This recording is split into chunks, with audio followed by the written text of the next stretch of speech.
Happy Friday, ladies and gentlemen. Happy Friday, June 5th, 2026 edition of the Owen Report today. You know, it's a Friday. You know, we like to keep it loose on a Friday. That's a good thing. It's not a bad thing. That's a good thing. We're heading into the weekend. Now, there's some not good news heading into the weekend. There's going to be some questions about the stock market today. I really don't intend to cover that much. I will, as Trump said something about it today. By the way, President Trump is on his way. Is he in Wisconsin yet? He's got a speech in Wisconsin today. I doubt we go to it. We'll see. Anybody want to go to the Trump rally in Wisconsin today? This is what they have to do. They are desperate ahead of the midterms, and so they think Trump campaigning, they think that is the solution. That is the solution to the midterms problem. I'm not so sure, and these are not the Trump rallies of the past. You know, rally time is over. Cutesy time is over, as somebody used to say. No, we're back to cutesy time. We're back to having to do campaign events to try to win elections because we have no results.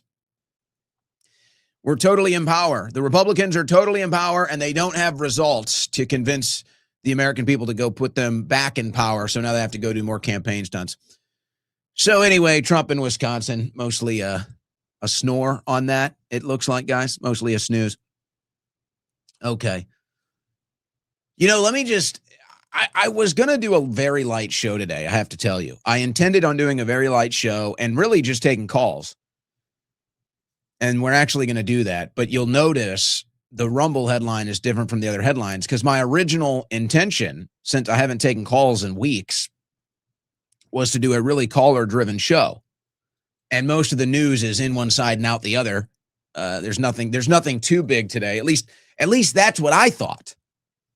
That's what I thought. No. Huge story today. Huge AI story today.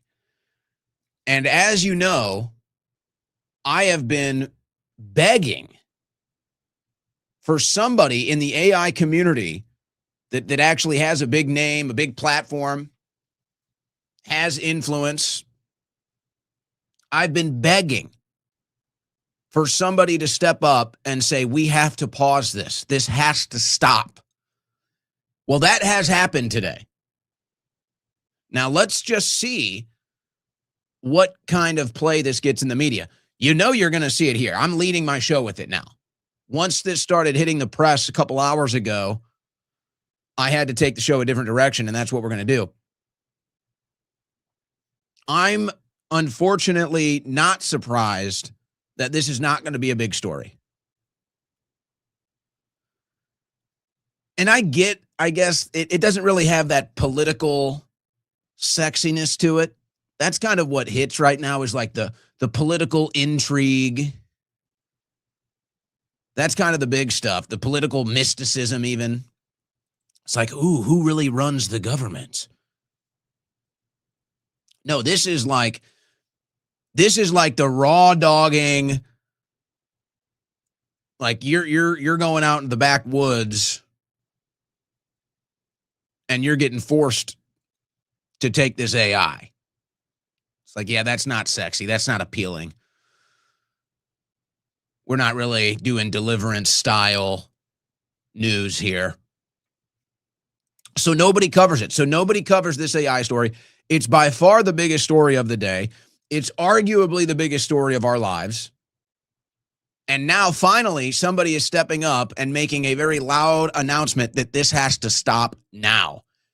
Now, as far as the internet is concerned, you can pretty much find this story anywhere. I'm going to read you, I could read 100 headlines covering this story, but how many people scroll the internet to read news every day versus how many people are going to just pop on their favorite cable news network, see what's on there, scroll through their favorite social media site, see what people are buzzing, talking about there.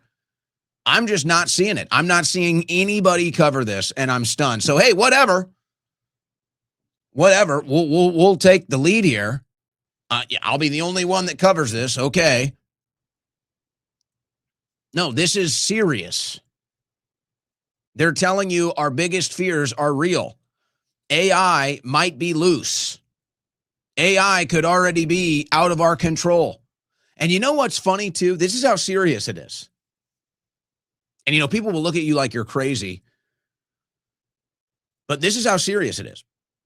This is how you actually have to start interpreting your transactions online. Any transaction you make online, any communication, anything, you have to start interpreting it. You have to start thinking about it like this. I'm typing, and this has been going on for a while for me, but I'm talking about it today. I'm typing the headline into the show launch today. And it's like, yeah, AI is reading this as I'm typing it. Artificial intelligence is now taking this data of me typing about AI and putting it into its database.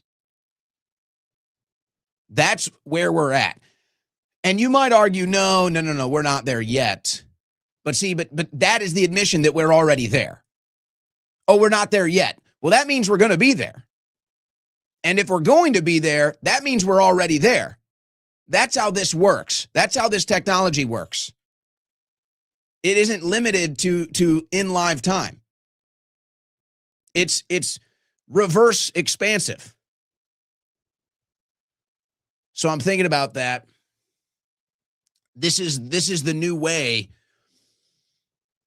human beings are going to have to interact with their world. It's essentially, I don't even know, privacy isn't even the word for it. It's not even about privacy. It's not like you're concerned about a robot looking at you.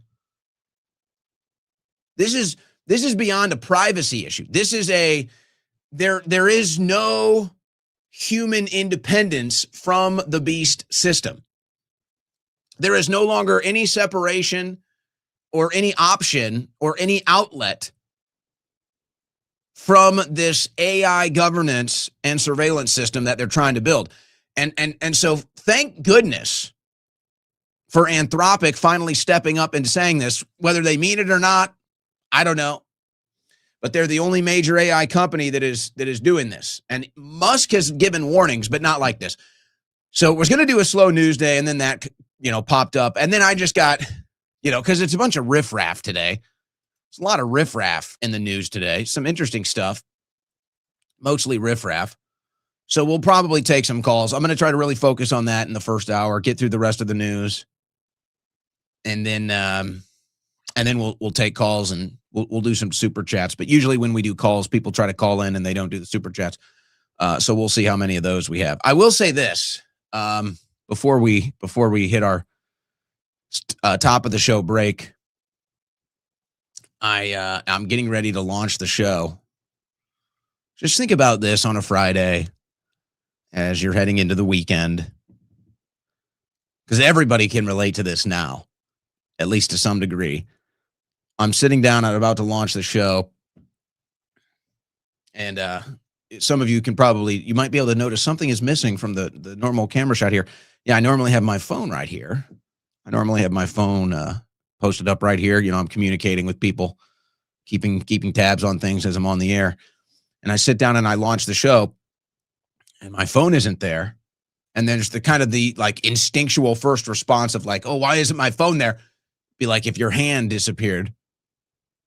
So I had that first initial response, like, oh my gosh, where's my phone? And then it was like an immediate calm. It was like an immediate calm after that, like, oh my gosh, I can just sit here and I can just do a broadcast and I don't need my phone. And I don't know about you guys, but my phone just never stops. Never stops. I can't keep up with the emails.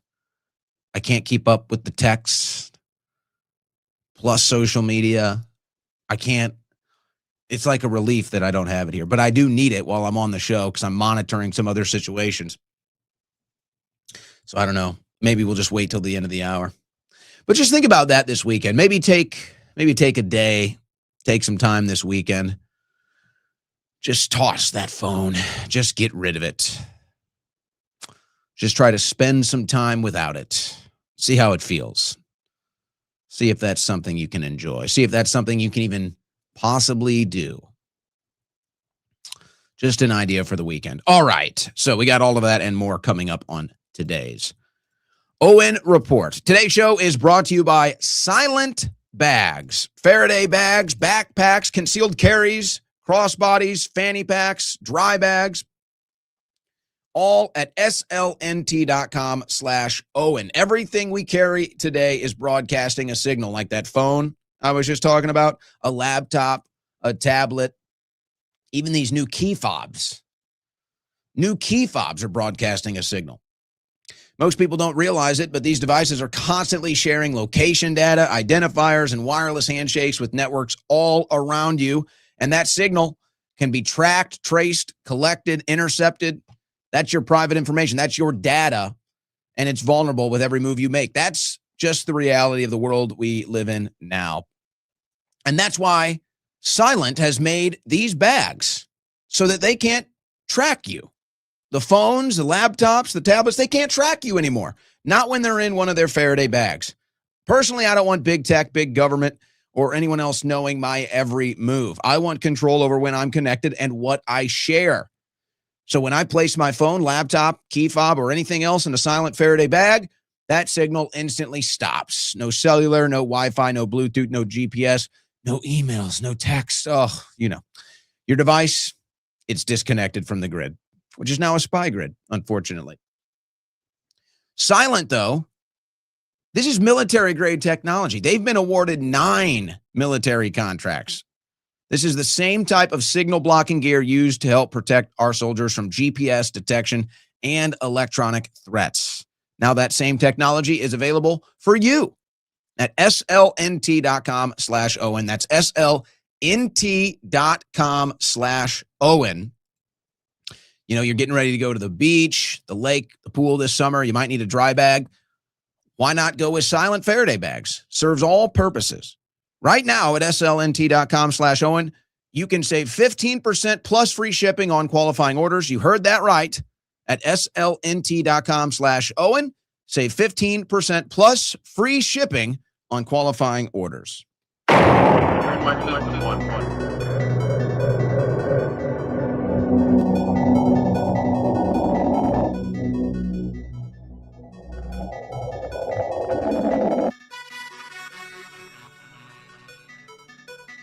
On the cutting edge of news and analysis, the Owen Report with Owen Schroyer.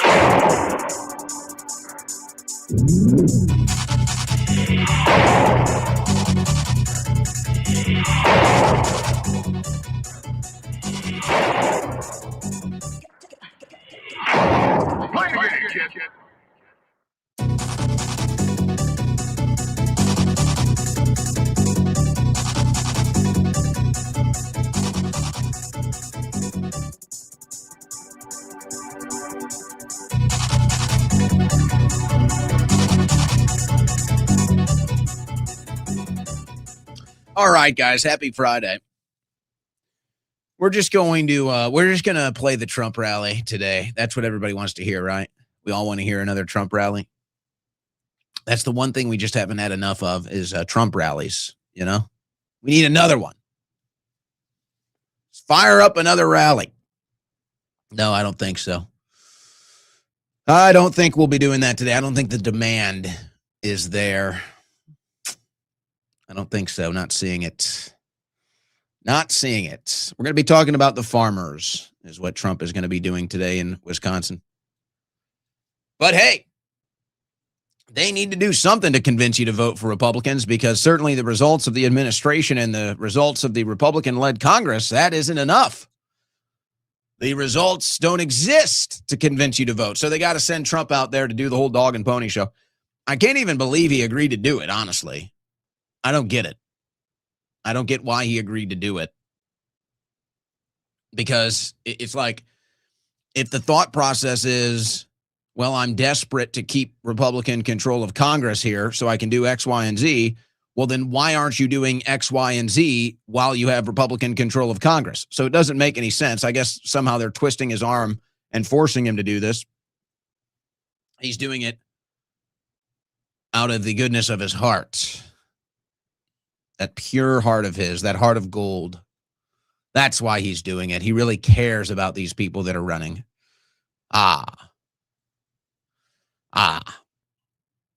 So, guys, as I was saying,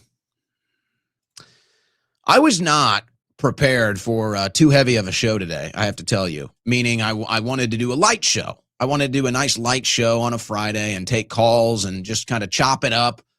A lot of riffraff in the news, a lot of odds and ends. It wasn't really going to be directional today. Just, you know what? I haven't taken calls in a while. Let's let the audience pop off. Let's cover some of the odds and ends. You know, take it light into a weekend.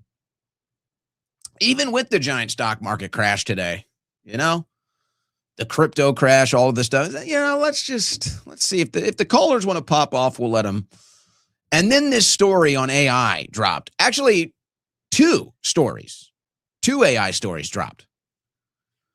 First this goes back into something we were talking about yesterday. This goes back into something we were talking about months ago, where Trump is talking about all of these investments and all the money coming in, and then some of these companies are looking at Trump or then looking at the federal government. They're like, we don't have any money. What are you talking about? There's no money. In fact, can you give us money?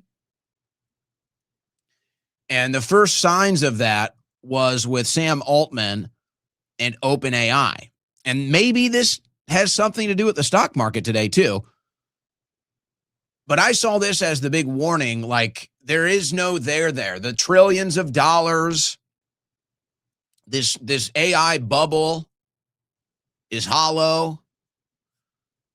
Why is it that Sam Altman is asking the government for money? Why is it that these companies that Trump claims are investing trillions of dollars going around the world asking government for money? That doesn't add up. And when it doesn't add up, you know it's corrupt. So first there was this today. Trump administration and OpenAI discussing possible government stake in the AI startup. OpenAI CEO Sam Altman and the White House are in ongoing talks about a possible stake in the company. This is what Trump did with Intel, and then Intel stock, what is it, like 60% since the government took it over? Nice little deal if you got into that. Luckily, I already talked about that before. I'm not going to go back. Oh, that's funny, though. I hope you got ahead of that one. I hope you got involved in that one. That's good.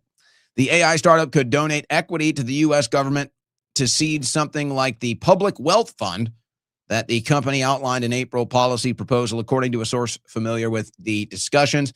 The talks have been in progress for more than a year, as Altman first shared the idea with the Trump administration in 2025. So you go back to last year, they're mentioning that. It's so weird. You watch this stuff develop from the outside, obviously, right? We're all on the outside. You're not in the meetings with Altman and Trump and whoever else is involved. So you observe all of this from the outside. And OpenAI, Trump administration is one example of many. And it's like, okay, what is going on here? You've got Trump, the president of the United States, who now kind of treats the White House office, for better or for worse, as a business, and that's the CEO's office. And all of the business decisions, go through there. There's kind of a flow, a direction. There's not total oversight. It's a little hectic. It's chaotic. But it's like, that's kind of what it is. It's a giant business. And he's kind of like the Godfather CEO in the Oval Office. People come there asking for favors. We're talking business. Big money is exchanged. Stock market pump and dumps. So for better or worse, that's basically how the White House is operating. That's how Trump is operating. He's the big Don of the government mafia, treating the whole thing like he's the CEO of a business. But it's like these things go down, and Trump is actually now negotiating from a standpoint of what's good for Trump. And then the CEOs or who's ever coming in here to do these deals, of course, they're looking out for their country, their company's best interest. They're looking out for their shareholders' best interest. The board, whoever, they got to go in there and they have a duty to do that. So it's like, here's the United States of America, this big mafia, this big business. And then it's Trump in there that's kind of the representative or in control of the giant thing with all these different CEOs and foreign leaders. And it's like the country, the people more specifically, we are just not even involved. There's not even you're not even really considered in these conversations. It's like there's some assumption just because they're doing it that's good for the country. Hey, because Trump is in there cutting good deals, then it's good for the country, even though it really has nothing to do with the country. And the realization is that there's the government, the U.S. government, the federal government is now completely separated from the country. These two things are not the same. The country is the people. The country is we, the people, that are getting screwed over. The republic. That's the country. The government is now this gigantic Borg that just sits on top of us and uses our labor as its energy force to do whatever the hell it wants around the world. And it also happens to be for sale for the highest bidder. It's very versatile. It can go anywhere. It can do anything at any time. And all you got to do is make the right price, make the right bid, and this giant Borg system will work for you. So that's the U.S. government, completely separated from the country, completely separated from we, the people. No longer part of our republic. If anything, it's the biggest threat to our republic. And this is the realization as you're watching all of this happen. And it's so strange because at some point you just have to forget about the brainwashed masses and just kind of scratch them out of the conversation. And that's how they process this, by the way. So you kind of have to forget about what the brainwashed masses are thinking and saying. And you're sitting here and you're watching this and you're like, okay, here we go again. They go in here, they make these big business deals. And then Trump comes out and does a press conference and they're all in the room. Their stocks are all going up and they tell you how great it is. And they're celebrating it and they're doing a victory lap. And then the country, the actual people, we're just sitting there ground level like, well, what the hell does this do for me? What does this have to do with me at all? How does this benefit me? This doesn't make any sense. I'm confused here. Where is the country involved in this? This is like a bunch of private business decisions, and you and all your friends are getting rich, and we're watching this happen, and you're just celebrating it like it's good for everybody, but we're not. This isn't affecting us. This is completely removed from us. And then when it starts to actually infiltrate our lives, it's like, hey, we don't want to be spied on. Can you not pass FISA? No, we're passing FISA. Oh, okay, fuck you.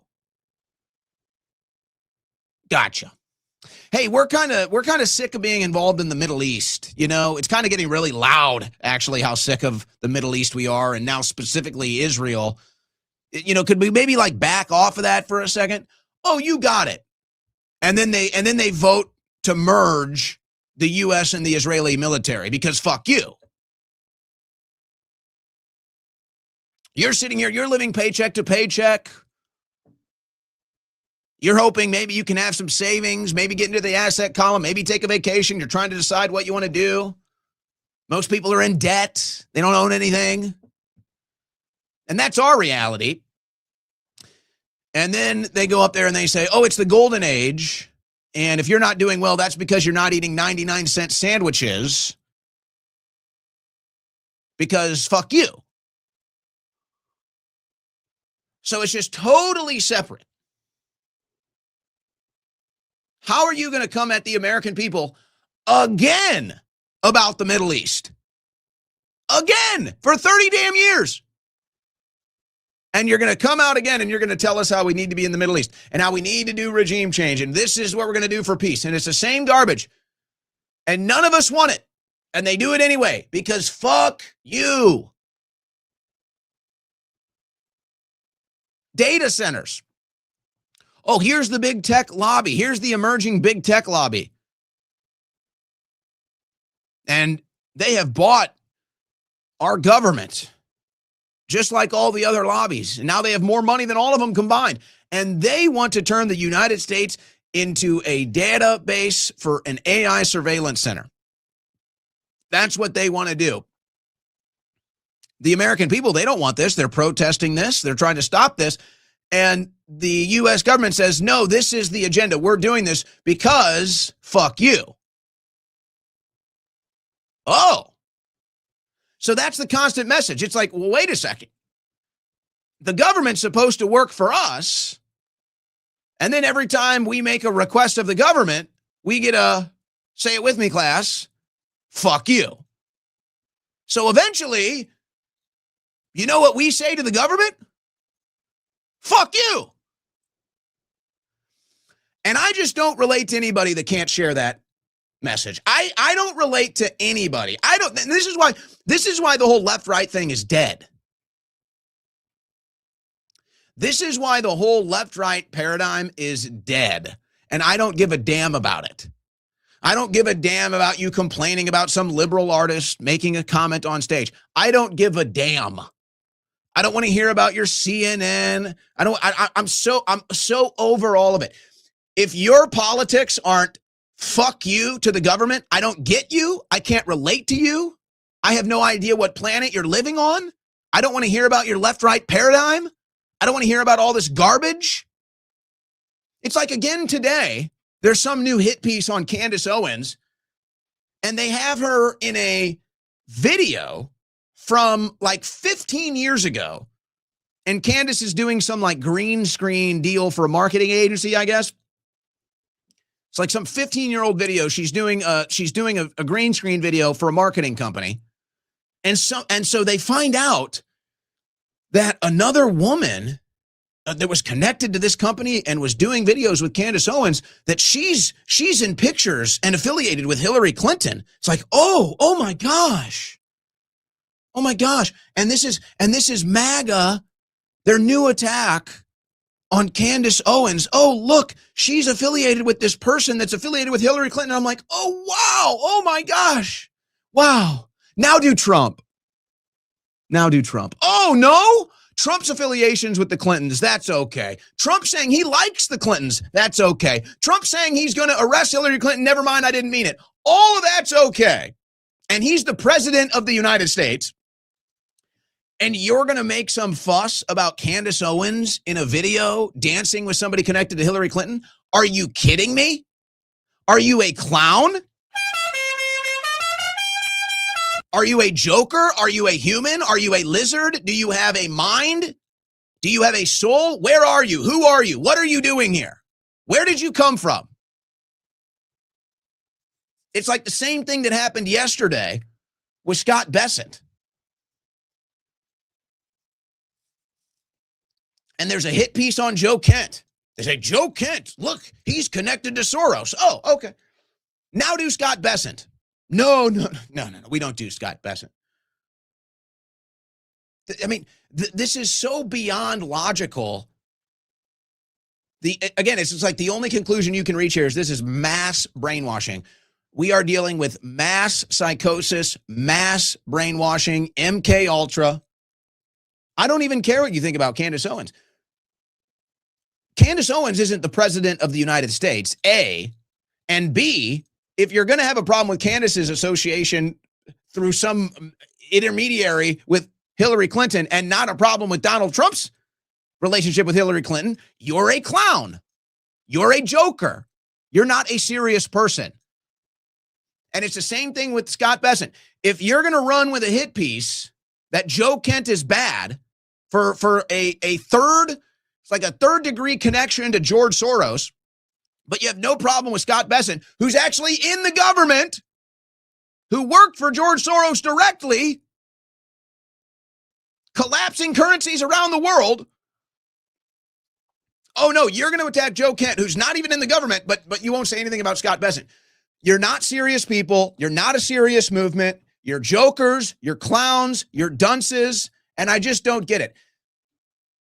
And that's why I get back to the conclusion here, which is all we get from our government is fuck you. That is all you get from your government. And the government isn't there to be your big brother, your daddy, your mommy. It's really only supposed to be there to protect your freedoms. But maybe you can argue it's good. We're growing as a country, we expand our government.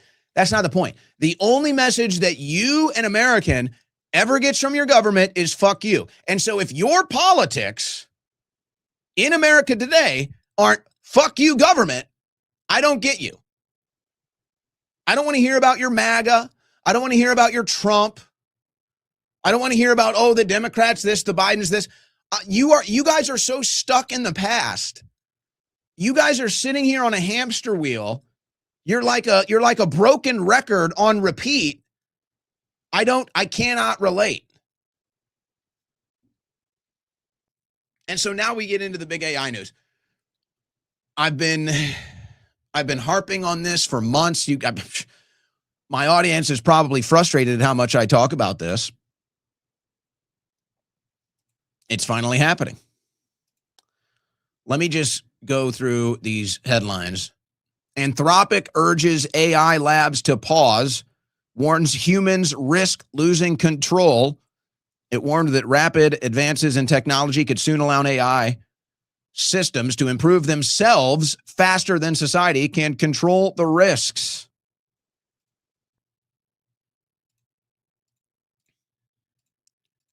Anthropic calls for pause of global AI development. Artificial intelligence company Anthropic suggested Thursday a global pause on building the most powerful AI systems as the latest models are beginning to show signs they could escape human control. Quote, we believe it would be good for the world to have the option to slow or temporarily pause frontier AI development to enable societal structures and alignment research to keep up with the advance of the technology.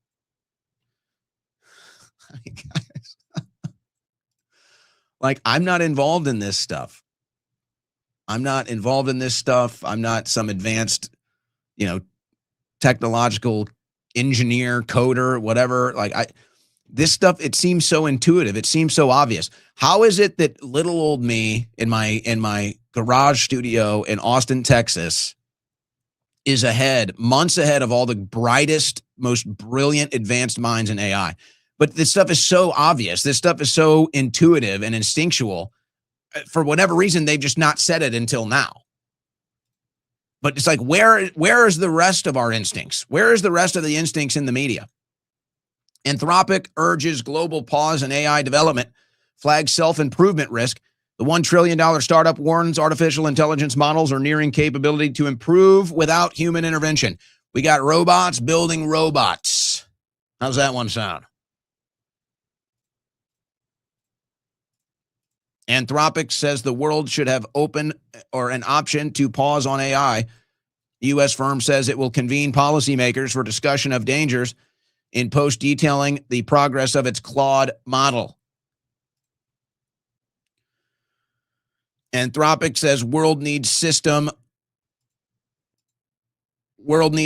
to decide on AI work pause.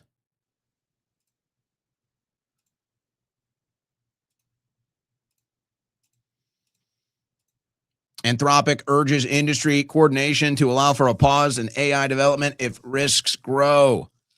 Associated Press, it's on. I mean, I could read these headlines for hours. It's all over the online press today, everywhere. Fortune, Anthropic warns AI could soon build itself without human involvement and urges a global pause on development. Do you want me to keep going here, guys? Every online outlet has this today. Anthropic's call for AI non-proliferation. The artificial intelligence giant said a brake pedal was needed to protect humanity from self-improving models. The proposal could have big consequences. New York Times, SiliconANGLE. Anthropic calls for global pause in AI developments before humans lose control. Anthropic has sounded the alarm on the rapid rise of artificial intelligence. I think you get the point. And yet,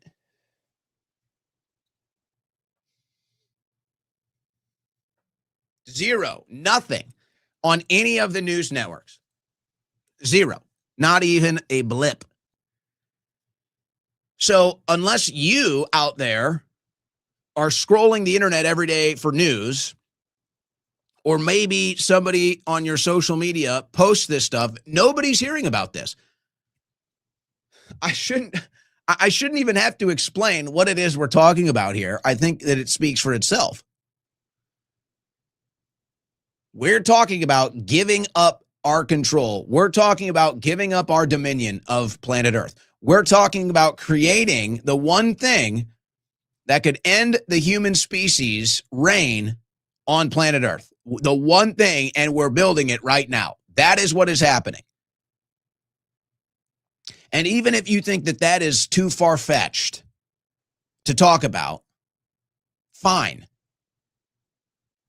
They are building these data centers for your AI government right now. That is happening. That's not far-fetched. That's near and dear right now. You'll be lucky if that's where this stops. Huh.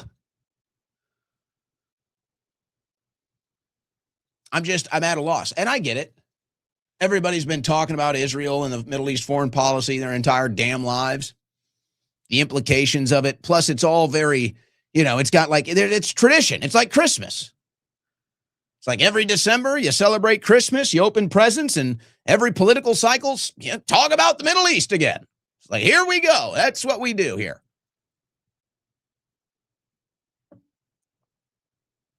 And so nobody's going to talk about this. If Anthropic is the one leading the charge here, if Anthropic is the company stepping forward and saying this, to me, that says something. Musk has kind of alluded to this. I feel like Elon Musk doesn't want to weigh into these controversial things so much at this time. He's focusing on SpaceX and he's focusing on the Tesla robo-taxis. It's like that's kind of what Musk is really focused on right now. And so he doesn't want to wade into some of the more controversial stuff. He wants to focus on business. I'd like to hear Elon Musk talk more about this story, but most of the people in the media are too dumb to even do the interview. But it's like that's what I would expect an Elon Musk to come out and say. If Elon Musk came out and said this stuff, it wouldn't be as shocking. For this to be coming from Anthropic and specifically warning about Claude, folks, that's like, let's say you got a neighbor, for whatever reason in your neighborhood, everybody's decided they want to build their own homemade explosive device. So everybody's building a homemade explosive device, but it's like a local tournament. It's like, oh, no. It's just for fun. And your neighbor is involved. And your neighbor comes over one night and he's like, hey, listen, I've got this homemade explosive device. Everybody's been talking about it. They think it could win. They think it could be the one. I just thought I'd let you know that it could blow up at any moment. Excuse me? Yeah. The bomb I'm building in my basement, it could explode at any moment. Yeah. It's huge too. Massive. This thing could, we don't even know how big it is, but it's big. And it could just blow up at any moment. Anyway, just thought I'd tell you. Thanks. Oh, okay. Cool, man. It's like, yeah, we're building this AI system. It's kind of the biggest one. The government is using it. We might have lost control. Excuse me. I'm sorry. What was that? You said what now? Yeah, we lost control. We have no control over the AI. It's more powerful than us now. Yeah, anyway. Have a nice weekend. Bye.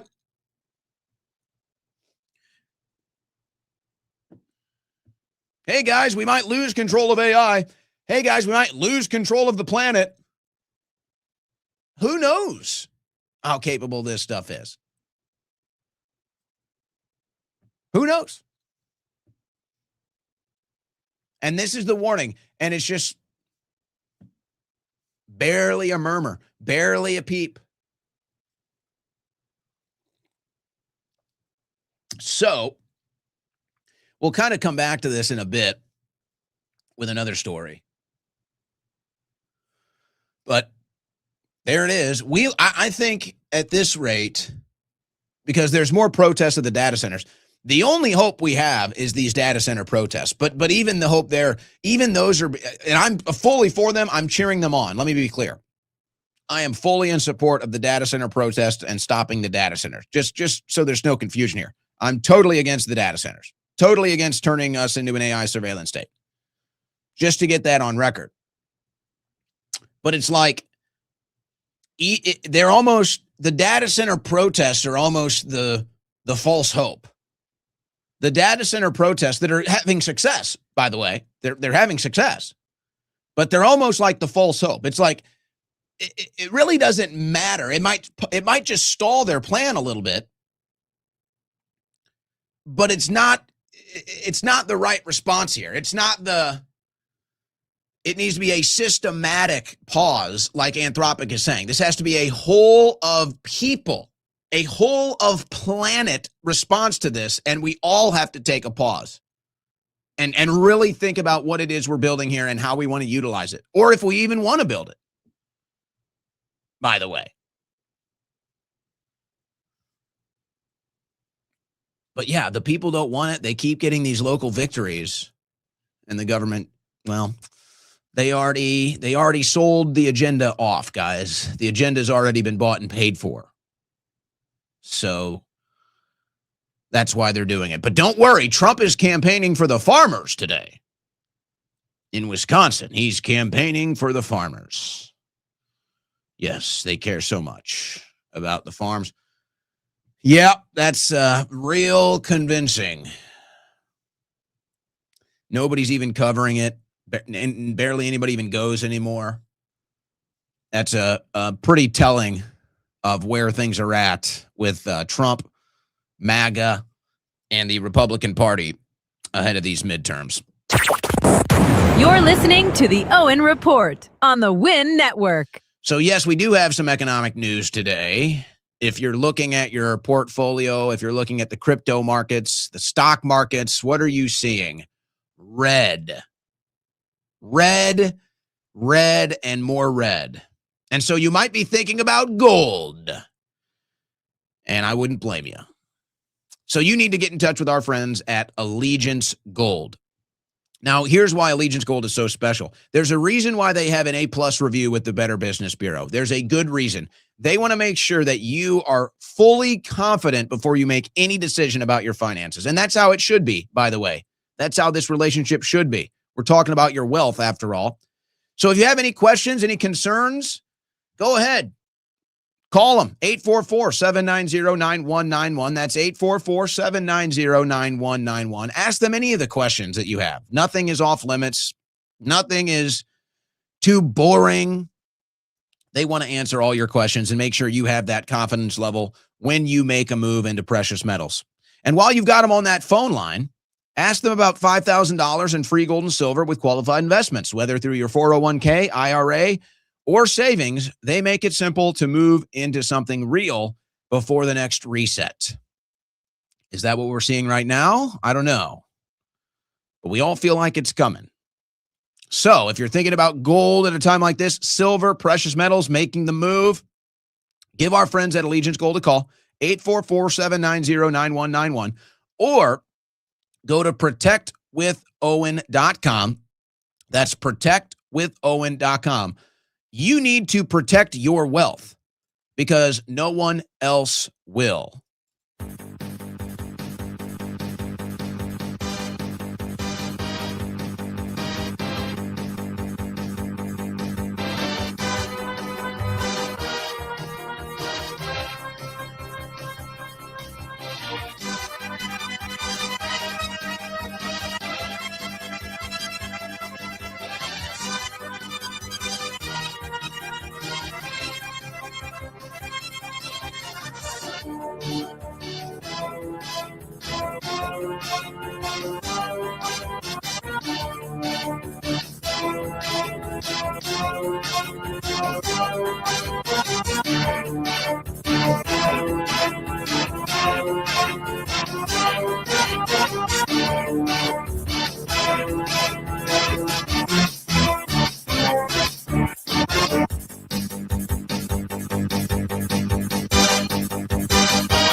Political light years ahead of the rest. It's the Owen Report with Owen Schroyer.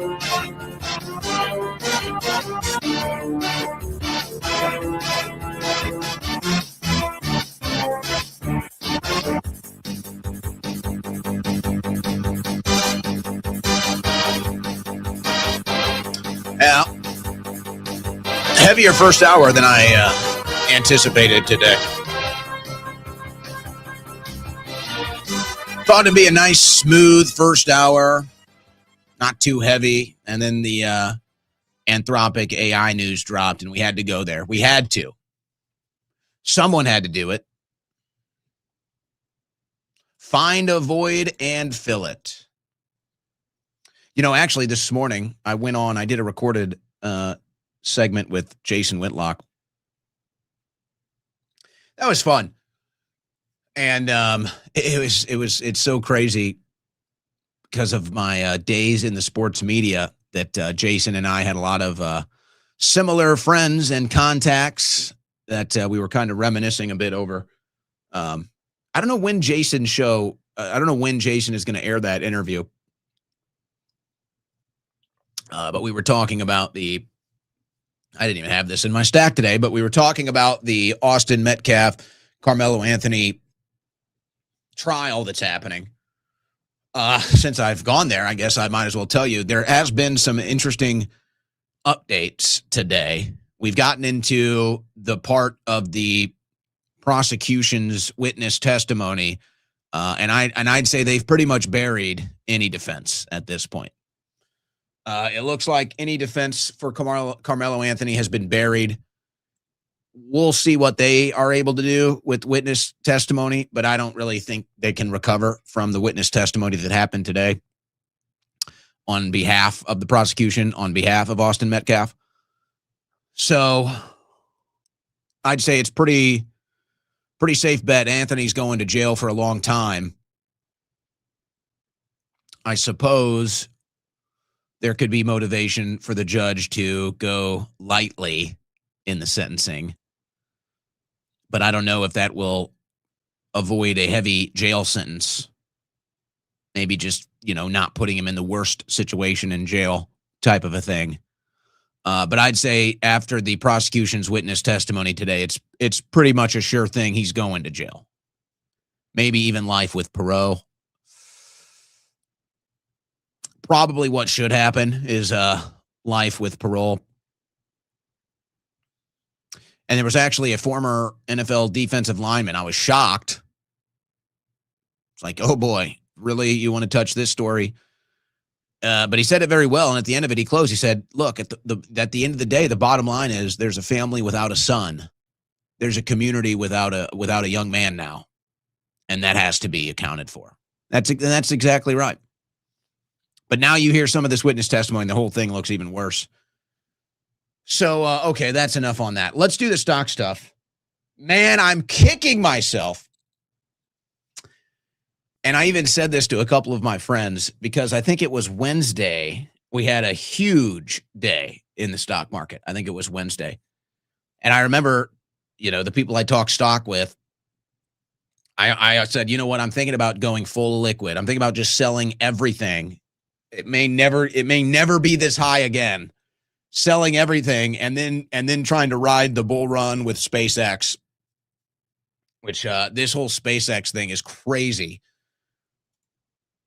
I'm going to get to a statement from Trump here in a second.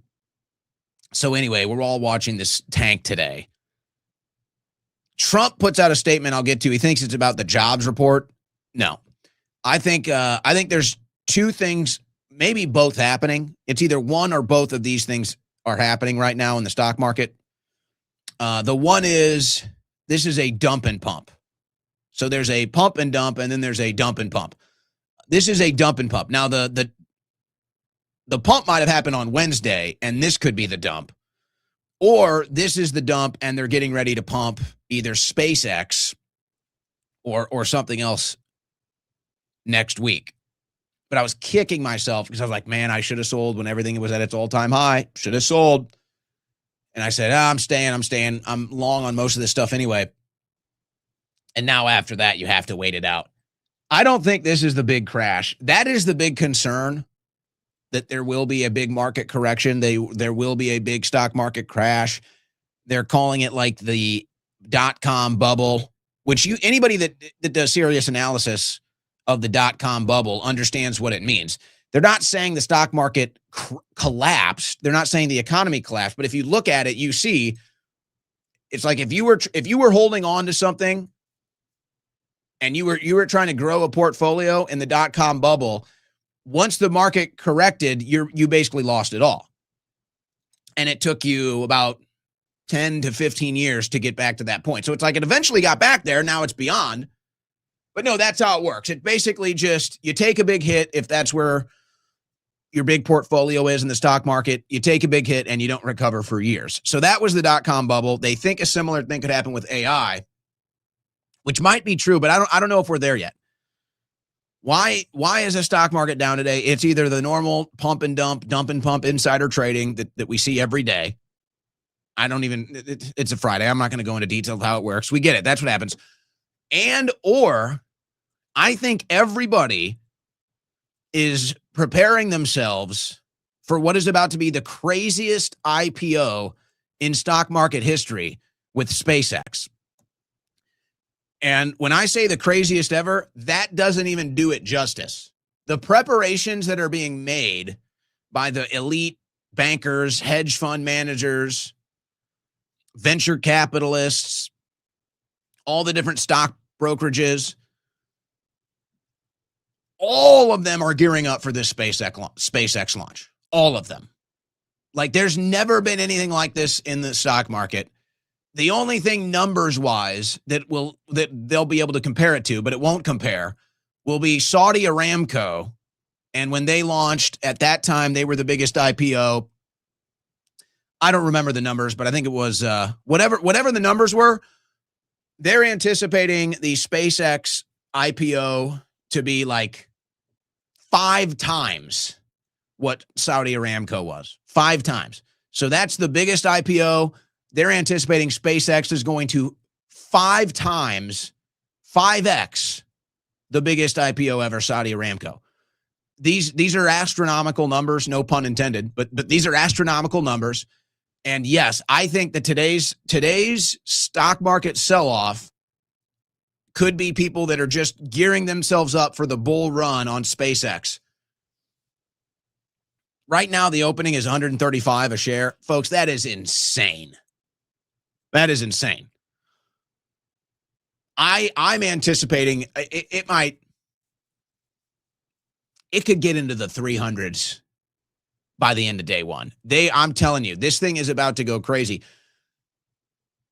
Unless somebody's playing Elon Musk like a fool, unless somebody is setting Elon Musk up for failure here, I think this thing is about to do unreal things in the market. And that's why I think it's like whenever there's a tsunami, the ocean front draws back and all of a sudden the beaches expand and all the water goes back before a giant tsunami.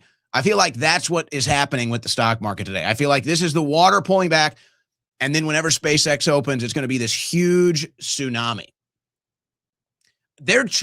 Folks, there are brokerages, there are different account services that are changing their rules just to give people access to the SpaceX IPO. I mean, they're literally rewriting rules because people are trying to get at this. It's insane.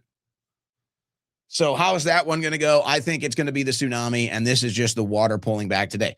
Now, here's what Trump said. He had to address the stock market. And by the way, he's right about his opening statement here. President Trump today, in response to the stock markets going down, he says, with a great jobs report, like just announced, stocks should go up, not down. That's the way it was for 200 years. Growth does not mean inflation. How else can a country attain greatness? Now, the jobs report came out. Oh, they're saying it's great, better than expected. Another report came out. They said 8 in 10 new hires is foreign. Take whatever you want out of this data. They will revise the jobs report. Every administration does this. There's the first jobs report that the administration has control over, and then there's the follow-up jobs report that brings it back down to earth. But who really talks about the jobs report anyway? It's what's the real world. So Trump thinks the market is responding to the jobs report, which is kind of clownish. That's kind of extremely immature. I don't know how much knowledge Donald Trump has of the current stock market. Obviously, his portfolio is doing well, but he's not making these decisions. And all you got to do is have access to Trump's schedule and who he's meeting with to decide where you want to buy or sell on any given day. So Trump doesn't need to know anything about the stock market for Trump to do well in the stock market or his family to do well in the stock market. But it's really so crazy that he blames this on the jobs report. And it's so out of touch with reality for a guy that uses the stock market as a prop for his success, for a guy who uses the stock market as, the shining beacon that the economy is doing good, for him to have such a lack of understanding to think this is somehow to do with the jobs report today is weird. But he is right about the stock market should go up and not down. He is right about that. The only reason you see these stock markets go down is when you have insider trading. That's the only thing. Now, it gets a little convoluted because there's ways to, I guess, say this isn't insider trading. But it's like if you or I can't make a stock drop 1%. I doubt there's anyone, maybe there's someone in my audience that has it like that. And if there is, good for you. I don't think there's anybody listening to this that can make a stock go 1% down. It's highly unlikely anybody has that amount of stock anywhere that they can actually make it go 1% or 2% down. Now, if you're one of these big brokerages, account managers, whatever, or you just have a bunch of money yourself in it, you can actually do that. You can sell and make a stock drop maybe 1%. So you and 5 of your friends that have that same leverage, you can do a dump or a pump. So yeah, it really should never go down. It should always go up, but it's just a rigged game. It's a corrupt system. So that's why it goes down. But I guess this is all news to President Trump. He thinks it's about a jobs report, and he wants to use that to, I guess, fluff the success of his administration. They'll revise it anyway, so I wouldn't get too uppity about a jobs report that nobody's going to be talking about in a day. All right, let's get into some of this political morass. Federal judge strikes down Trump administration limits on asylum and immigration applications. Can you imagine this? It's like the one thing we might get is border security. The one thing we might get is net negative migration. It's like that's the one thing. That's the one thing with Trump and the crime rates. Those are the two things where you have to admit this administration has been successful. I'm not talking about foreign workers. We're talking about specifically border security, immigration. This administration has been successful. Now, they're not doing the mass deportations. That's a different story.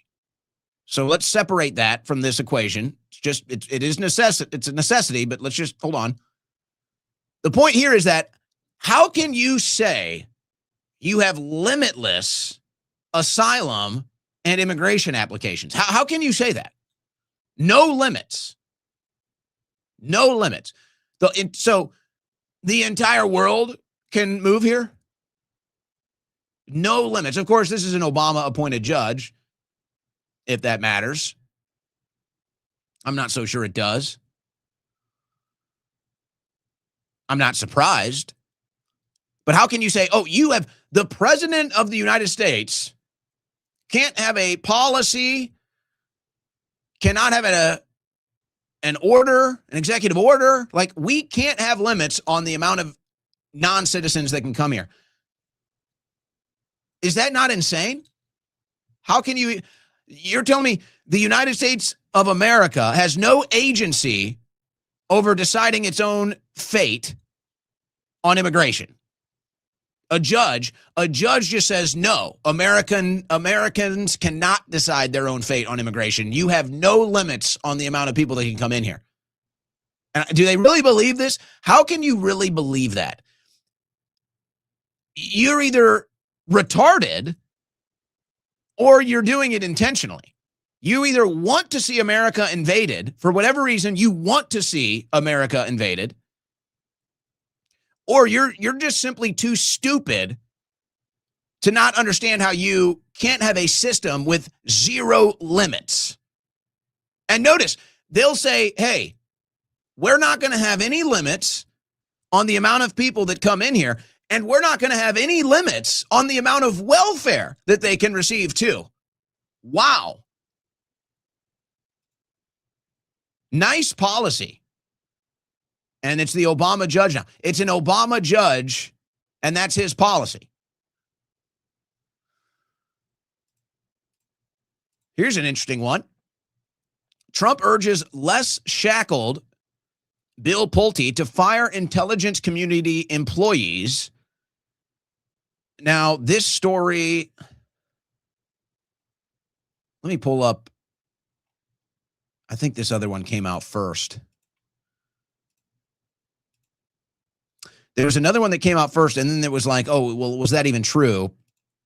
And that's why Trump was asked about it in an interview, because I guess they didn't believe it was true. Look at this. They're red alerting this on The Guardian. I think this might have been The Guardian that had it first. Trump confirms telling Bill Pulte to fire intelligence community employees. Asked about the media report that new acting intelligence director has been told to make significant personnel changes, Trump claimed staffing was way too high. All right. Yeah, President said in an interview that the director of National Intelligence Office should be much smaller and maybe even be terminated. So here is a very interesting phenomenon happening. So obviously, Bill Pulte was not brought in for any intelligence reasons. Not that he's not a smart guy. I'm not insulting him. He wasn't brought in because of a history or background in intelligence or anything like that. He was brought in because he's loyal to Trump. And I always interpreted it as Trump doesn't want an intelligence community. Trump has his own intelligence community. He doesn't want it. He doesn't want there to be a director of national intelligence. He doesn't even want that office to exist. And maybe this is a little bit more of the, we're giving this control to Israel. It's Israel's intelligence we listen to and act on now, not our own. We ignore Tulsi Gabbard. We take everything from Netanyahu. It's like, okay, that's kind of this is a new policy approach there where we don't even want U.S. intelligence. You're out, Israel's in. But let's look at this story just head on. So Trump is giving Pulte the green light to clean house. Now, this could be a situation where we're looking at this, somebody like me that's very upset with this administration, and I could say, well, this looks like this could be draining the swamp. This is what I voted for. I want to drain the swamp. I want to fire all these career bureaucrats. I want to find the corruption in these institutions of our government, and we want them gone. We want to drain the swamp. So you kind of see this and you think, oh, this could be drain the swamp. Or I go back to my initial response here. This is Trump saying the United States and the White House, we don't have an intelligence agency. Ours is in Tel Aviv now. Our intelligence that we act on and we get all comes from Israel now. We don't want a director of national intelligence. We don't want an American intelligence. We don't want anything to do with this. So Bill, go in there and just fire everybody because we're just going to close this whole thing down. Israel runs our intelligence now. Is that not a fair conclusion to reach here? I'd say that's a very reasonable and fair conclusion to reach, because if you go back to the drain the swamp theory, then this is where you run into the problem. If this is drain the swamp theory, if this is drain the swamp territory, and Trump is in here cleaning out corrupted intelligence officials, well, then you don't send Bill Pulte in there to fire them. You send U.S. Marshals in there to arrest them. See how that works? And so because that's not happening, or at least that's not what's being talked about here, it makes me think my original instincts were right. This is about gutting the U.S. intelligence community and completely turning over our intelligence sources all to Israel. And of course, we know that these are all lies. Israel feeds us intelligence that benefits their agenda. Israel feeds us intelligence that benefits them and deceives us and hurts us, and has been for 40 years. Benjamin Netanyahu specifically the number one culprit. And so if this is Trump draining the swamp, great. Send in the U.S. Marshals with handcuffs, and I will celebrate. That's what I voted for. If this is Trump gutting the U.S. intel community because they are damaging Israel's agenda and they are hurting the legitimacy of what Israel claims to be their intelligence, because all of our intelligence is the opposite of theirs. Their intelligence is a lie. Maybe ours is the truth. I don't know, but it's not what theirs is. So this is Trump saying, no, Israel controls our intelligence, and this is the intelligence that we're going to act upon now. It's only going to be from Israel. So unless I see arrests because we're draining the swamp of corruption inside the intelligence community, I think this is another thing that we're just handing the reins over to Israel on. That's what I think. Why do we always see Republicans run on this and then never do it? You don't own, this is Nancy Mace. She's running for governor in South Carolina. You don't own your home. You rent it from the government. It is called property tax. That ends with me as governor. Republicans have been running on this forever. They never do it. Why is that? Let's see if DeSantis is the one that actually does it. I can't tell you how many times I've covered this exact or a similar story. A Republican is running for governor. They say, I'm going to end property taxes, and it never happens. Let's see if DeSantis actually does it. Let's see if he actually takes that lead. If he really wants to be president, I think he will. Petition against data center near Nashville Zoo gains more than 150,000 signatures in a single day. The petition is in response to a proposed 69,000 square foot AI data center near the Nashville Zoo. 150 signatures in a single day. And that's Nashville, which is like the largest, maybe the largest red city in the country. The largest conservative, right-wing leaning metropolitan city in the country could be Nashville. And these data centers aren't popular there either. Telling you, this is an issue that crosses party lines, folks. And it's an issue where there will be a lot of single issue voters on this issue alone. So if you see that in Nashville, it makes me wonder. This is a left-wing and a right-wing issue. Nobody wants these AI data centers. All right, Marjorie Taylor Greene. Now, Thomas Massey came out. He said something similar first. He had somebody ask him outside of the Capitol about what is happening with his political future, and he talked about a plan to save the Republican Party from the foreign lobby and to have a real conservative wing of American politics for the first time in our lives, probably. Marjorie Taylor Greene says something similar here with Dasha Burns. That's where many Americans are leaning. They're finding themselves. They're saying, if they're a Democrat, they're saying, well, the Democrat Party has failed me. If they're a Republican, they're saying, well, the Republican Party has failed me. And, I had tweeted at Ro Khanna this morning. He's mentioned, and others have mentioned, pulling together a coalition from the left and the right and trying to find a new center, because the current center has got us where we are. I mean, that's the reality. The current center with Republicans and Democrats, the way they have been coming together for decades now, is what we have.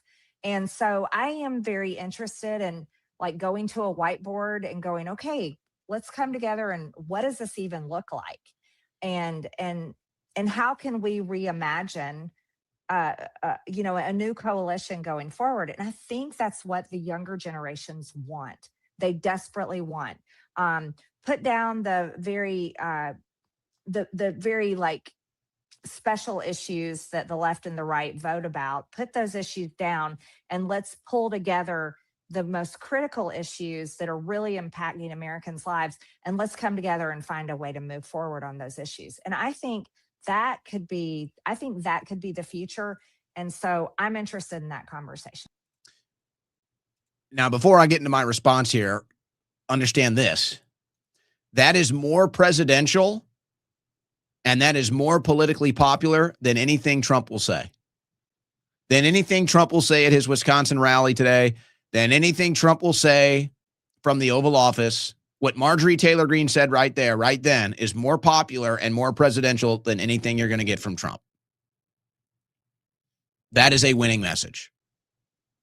Now, let me respond to it.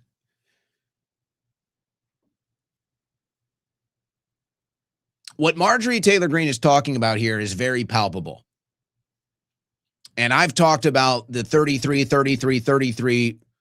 political paradigm for years, and how you have 33% that's always going to be on the left, 33% that's always going to be on the right, and then the 33% in the middle. And the truth is, it's the 33% in the middle that determine elections. It's the left and it's the right that are battling for the 33% in the middle.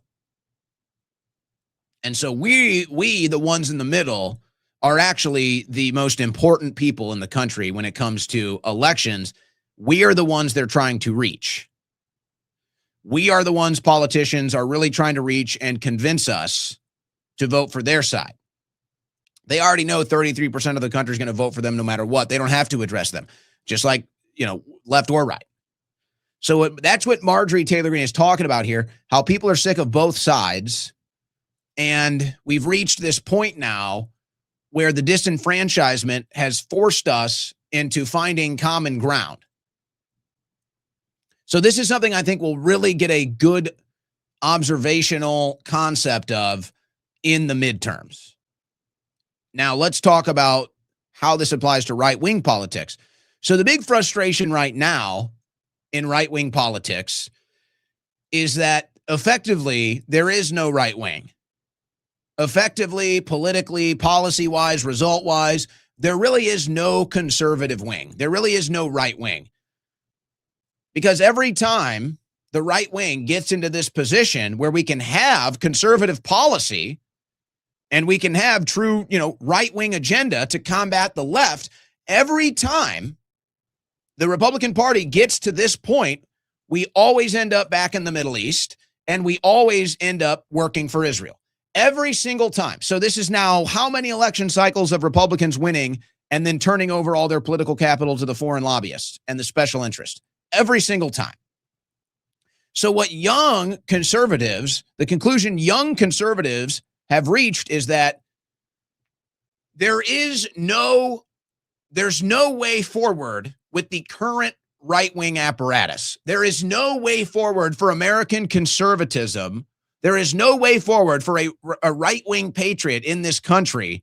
There is no way forward politically through the current Republican Party status, because anytime we get to the point where we can actually manage the levers and controls, we get stopped at the door and Israel gets to come in and take over. So we put all the work in, we run all the policies, we go out and vote, we set the mandate, we have the agenda, and then when it's time for us to sit down and manage the controls, they say, not so fast, and here comes the Israeli lobby, and they run the show.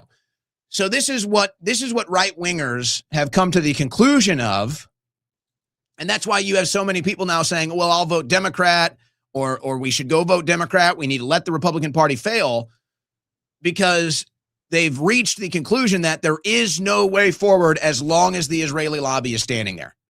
There will never be a right wing. There will never be conservative American politics. You'll never be able to have any success or any results, because whenever we put in the work and win, the special interests and the foreign interests take over and we get nothing. So that's the conclusion. And by the way, that is a fair conclusion. That is a rational conclusion, and probably the right conclusion. If you want to argue it's not the right conclusion, I'm open to that. But that is a totally fair and rational conclusion to reach. And we've probably just experienced the greatest example of this with Donald Trump's second election. And it's such a great example that is actually undeniable. It's so overwhelming now that it's undeniable. So that's why young conservatives are like, yeah, this doesn't work. You can tell me, oh, the Democrats this. You can say, oh, turn over the country to the Democrats. This stuff doesn't work on young conservatives anymore because it means nothing. Because they get nothing from the Republican Party anyway. So in their eyes, they've reached the conclusion, the only way, the only hope we have is to let the current status, leadership, agenda of this Republican GOP, we have to let it lose, we have to let it fall, and it has to be destroyed so that we can take it over and actually have a real right wing. We can actually have true American conservative values and principles that can't be bought and sold to the special and foreign interests, that we can actually get our chance to run. And that's what's so funny. I'm watching this today, and I've got some of this in my stack, actually. I got it right here. Some of this MAGA coping, and it's all this boomer conservatism. And by the way, here's the truth. Boomer conservatism is not even about an age bracket. I mean, there's a reason we call it boomer conservatism, but it's really not even about an age bracket. Boomer conservatism exists in all age groups. But I think we all know what boomer conservatism is. And so I'm watching the boomer conservatives, and with the actual boomer conservatives, it's much worse. And I'm watching them run around in the media today, run around on X, run around on Fox News. And, it's the same song and dance that if you're not fully in support of Israel or fully in support of Trump, you're a liberal, you're a Democrat, all the different stuff. And I'm sitting here watching this, and they're standing on this high horse, Here's the boomer conservatives with their gray hair and their gray beards and their massive equity in their homes that nobody can afford and everything else. Here's the gray-haired, gray-beard boomers who have been in charge of right-wing politics for 50 years. And here they are standing on their high horse, looking down on us. But really, they're on a mountain and a pile of ashes. The boomer conservatives stand on a pile of economic ashes. They stand on a pile of foreign policy disasters. And I'm sitting here and I'm watching these arrogant boomer conservatives sitting here all high and mighty. Well, what have you done? The left wing kicked your ass, in case you haven't noticed. Boomer conservatives, you guys got your asses kicked by the Democrats. You guys got mauled by liberal progressives. And really, we're not even trying to blame you. We're sitting here saying, hey, you got co-opted by the foreign lobby. It's like, hey, we're in agreement, policy direction, like we're together, but you realize you've accomplished nothing, and we're telling you why. And they're sitting here like high and mighty, like, we're the true conservatives and we're the ones directing conservative culture and politics. I'm like, what are you talking about? Are you talking about the 40 trillion in debt? Are you talking about the foreign entanglements, the foreign wars, forever wars that you guys support? What are you talking about? What have you conserved? American demographics? No. American culture? No. You haven't conserved anything. You've conserved Israel. That's it. That is literally it. And they stand here, these boomer conservatives stand here high and mighty on a pile of economic decay, on a pile of infrastructural collapse, on a pile of death and destruction of our foreign policy, and they stand here high and mighty. For what reason? You guys lost everything. You guys failed to conserve anything. What high horse are you riding in on? Where do you get off on telling young conservatives and young right-wingers how to do things politically? You guys failed. You failed miserably. We don't even live in America anymore. What have you conserved? You've conserved nothing. Get off of your high horse. Get your head out of your ass. It's really strange to me, because if you actually engage in a conversation with them, we all agree. We all agree. Economic policy is bad. The debt is bad. The demographic shift, the culture shift, bad. It's like you sit here with a boomer conservative. We all agree. All of these things have gone wrong. You go down the list and it's like, yep, we all agree. All this stuff is bad. And it's like, yeah, you guys did that. Your right wing, your Republican Party, your conservative movement, you allowed all of that to happen. Literally. And now you're going to high horse us because we want to take it over? Like, can you imagine you're like driving a car? You're driving a car with grandpa and he hits a parked vehicle and then he curbs it and then he hits a tree and you're like, "Hey grandpa, I love you, but I think it's time for me to drive." "What are you talking about, Sonny? I'm driving great. You're not taking the keys from me, Sonny. I'm the best driver here, Sonny. You're not driving this car. This is my car, Sonny. No way. Look at how great of a driver I am." And you're like, you've hit two trees. You hit a parked car. I think you killed that cat a block back. I think it's time for me to drive. "No way, Sonny Jim. I I was promised to drive 3,000 years ago. No, but that's what it's like. It's like grandpa keeps crashing the car, but he won't give he won't give you the keys to drive. Look at how great of a driver I am. The car's busted up. The hood is smashed in. The rear bumper's gone. We don't even know where it is. It's like that's what the right wing has done. That's the boomer conservative right wing is a beat up old junker car that they've been driving, and they stand up there and they say, look at how great I am. Look at how great of a driver I am. And we're sitting here like, hey, you know what? The car still starts.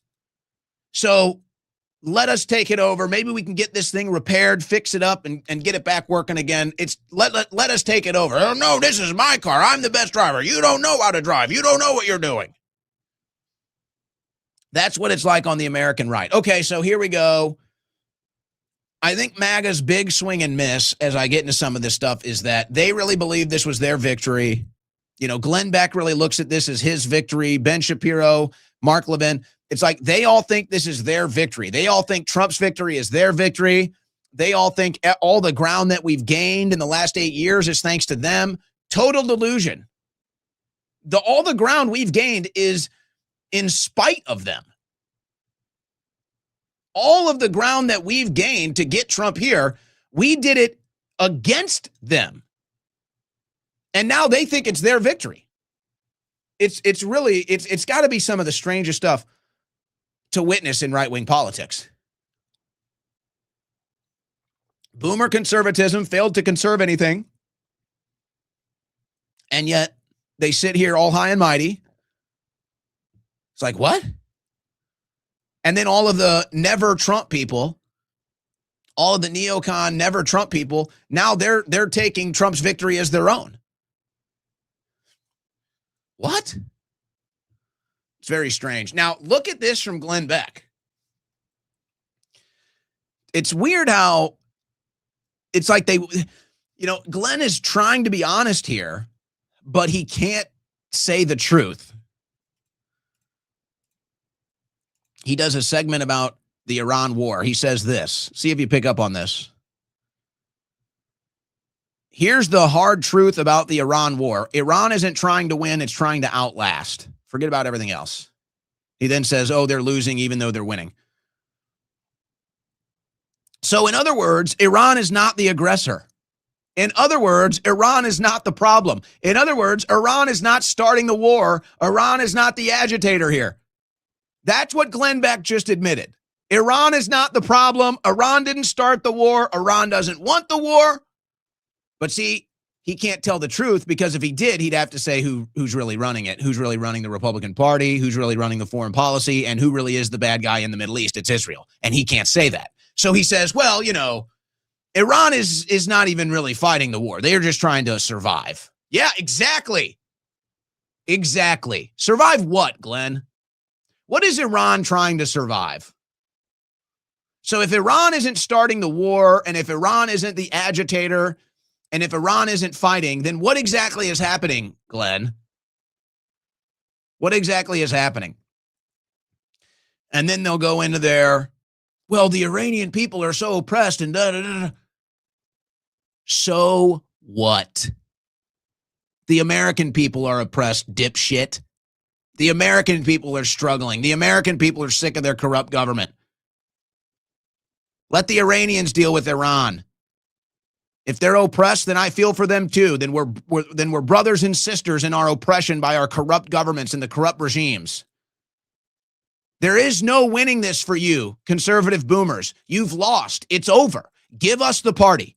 But I am begging. If you boomer conservatives don't let Thomas Massey and Marjorie Taylor Greene and their mindset take over the Republican Party, it's over. It's over, guys. It's over. And you sit here and you bitch about the left wing all day long. You guys lost. The left wing kicked your ass. The left wing beat your ass so badly that communism is popular now. What are you doing here? Leave. Give it up. Give us the keys to the car. You lost everything. You haven't conserved it. I'm sick of this crap, man. Give us the keys. Don't attack Marjorie Taylor Greene. Don't attack Thomas Massey. You should be giving them the keys to the car. You should be admitting you failed. You failed America. Boomer conservatives failed America, and Trump was your last hope to fix it. Trump was the boomer conservatives' last shot to fix everything that they fucked up. And what did Trump do? Printed 25% of the money. And what did Trump do? Added 25% of the national debt. And what did Trump do? Got us right back into the Middle East. You failed us. Get off of your high horse.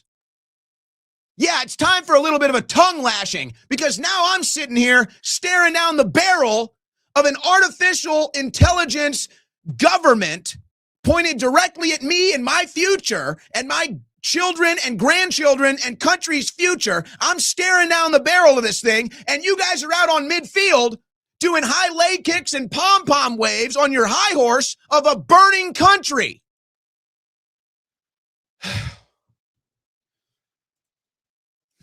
That's a Crash Out Energy rant.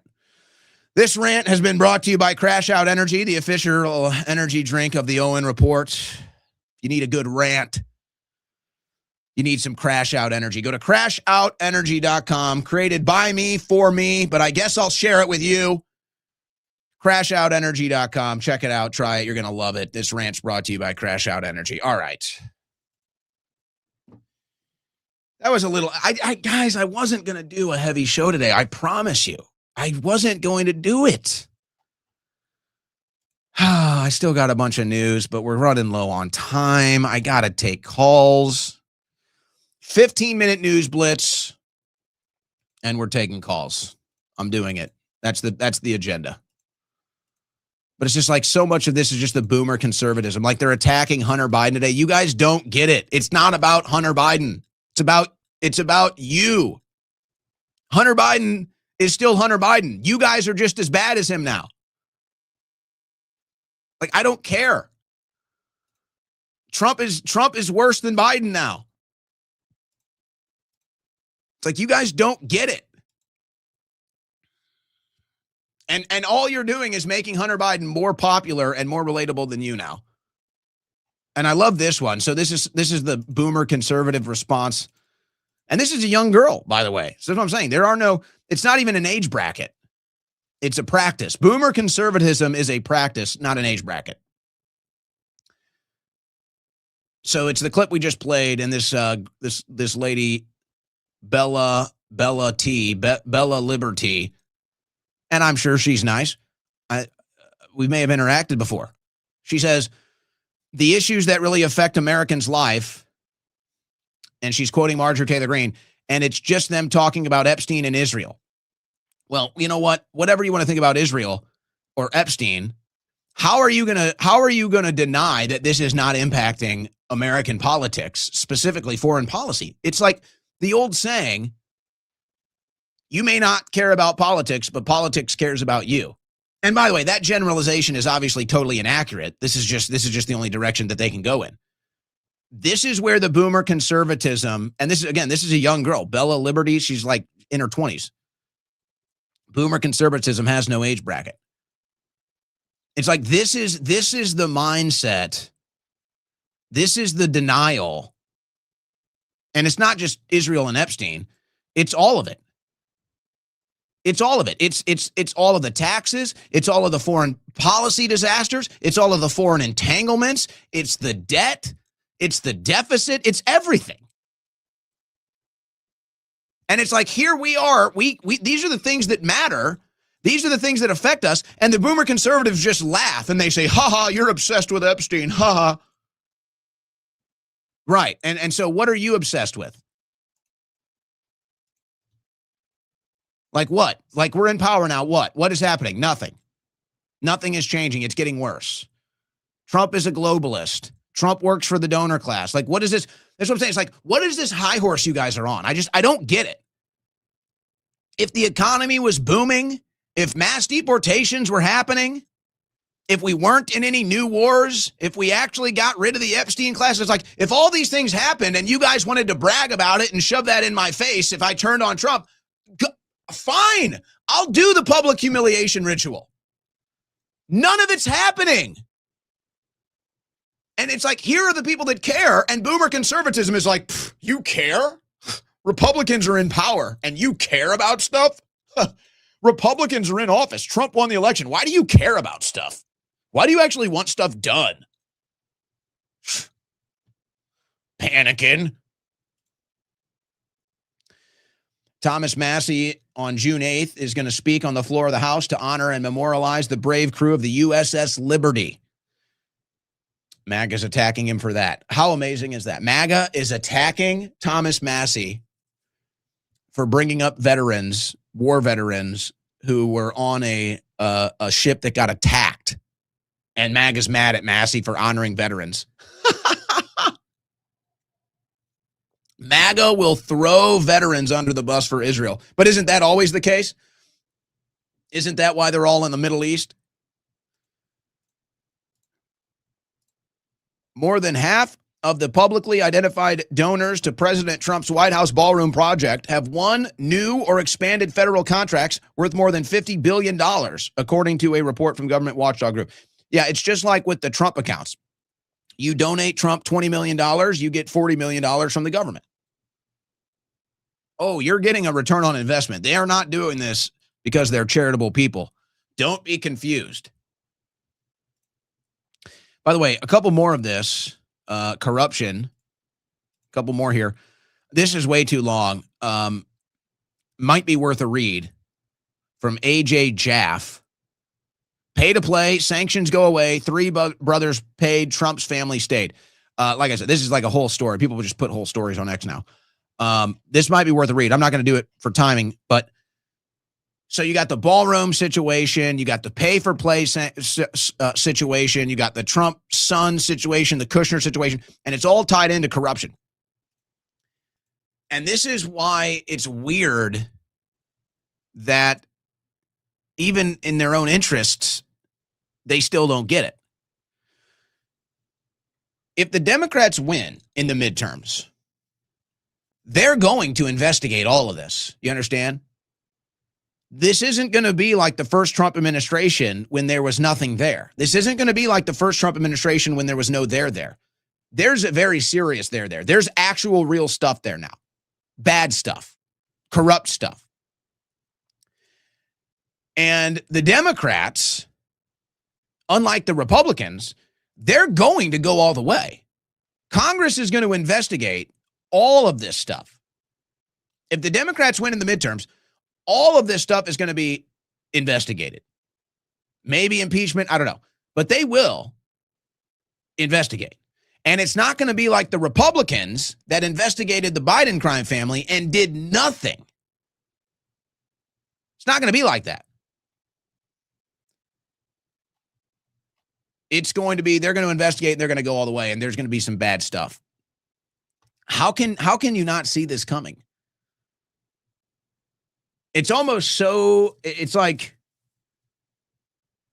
either the Trump family really thinks they're above the law or can be, or they're so naive that they really think this isn't going to come back and they're going to have to answer for this, or there's going to be some sort of a major catastrophe in the next 2 years and none of it matters. So Trump is just running away with as much money for he and his friends as possible so they can all build bunkers and survive whatever the hell they're about to do to us. That's the only other conclusion I could reach. By the way, the Albanians are out in the streets protesting en masse. So Kushner's plan to buy that massive plot of land, that island, that military installment in Albania is meeting a lot of pushback. But so get this, guys. This is crazy. Go back to March. This is from March 12th this year. Times of Israel. Discovering Jewish Puglia. What are we talking about here? We're talking about southern Italy. Okay? This is from Times of Israel. Discovering Jewish Puglia. March 12th, 2026. Now, let me pull something up for you here. Let me pull something up for you here.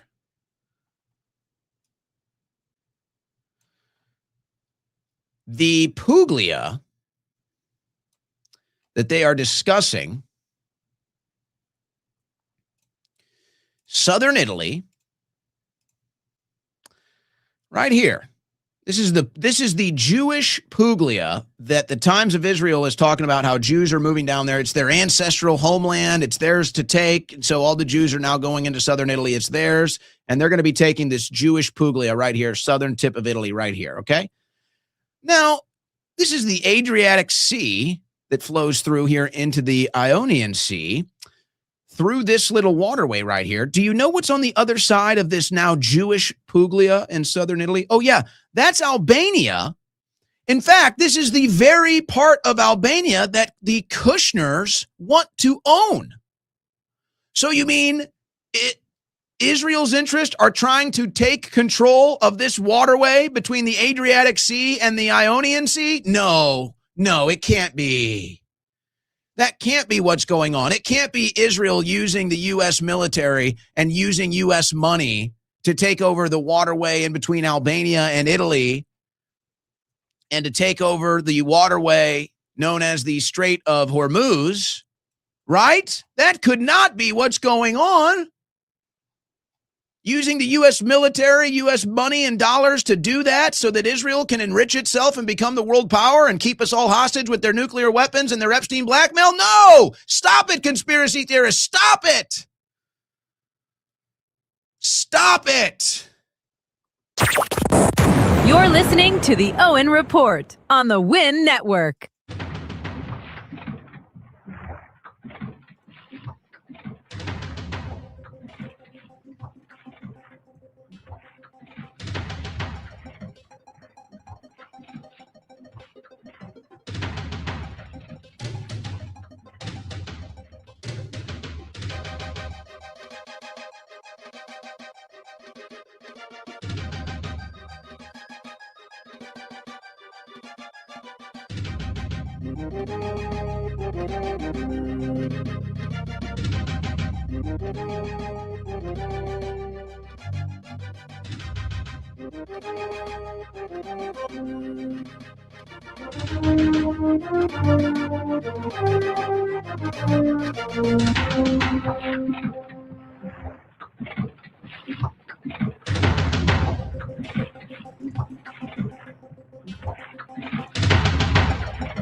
Back to the show with your favorite talk show host, Tits McGee.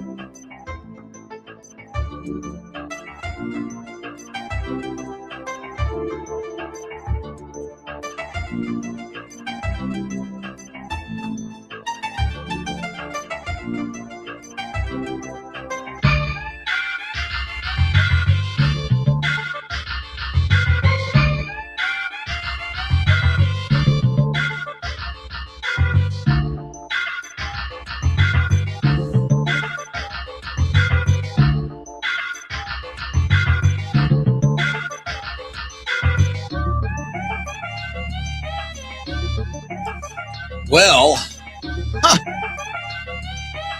for what was intended to be a light Friday transmission, we came in a little hot and heavy, didn't we? Wow. That's all right. That's all right. All right, what else do we have here? Do we want to get into any of this news, or do we want to go right to phone lines, super chats? What do we have here? Elon Musk says right-wing extremism is so uncommon that the left-wing extremists have to fund it. Well, that is true. That is true. Right-wing extremism is just different now. Right-wing extremism is cult behavior against anybody that is dissident in the spectrum of right-wing politics. And right-wing extremism is justifying killing hundreds of thousands of innocent people all around the world. But hey, we are beating anti-Semitism, right? It's kind of like we beat racism. We do all these campaigns and we beat racism. We're doing all these campaigns and we're beating anti-Semitism. How's all that going? Heart surgeon quits Canada over anti-Semitism as Prime Minister tells Jews, we have failed you. Canada has failed Jews. I mean, it's totally failed the Canadian people too, but most importantly, Canada has failed Jews. What is this from Elon Musk?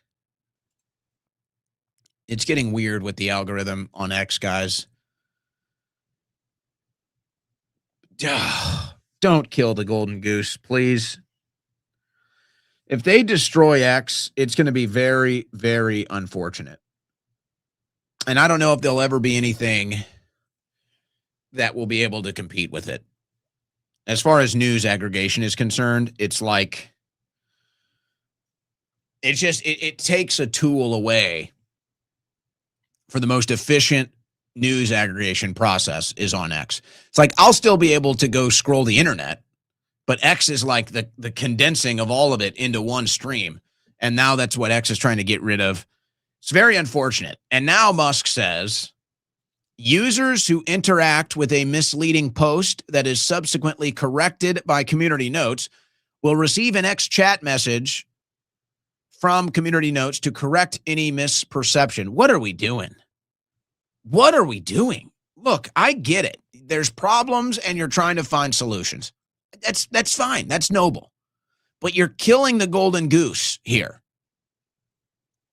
And the analogy is like, if you've got, like, imagine X is this like a whiteboard or like a chalkboard or something, or so X is like a digital interactive board.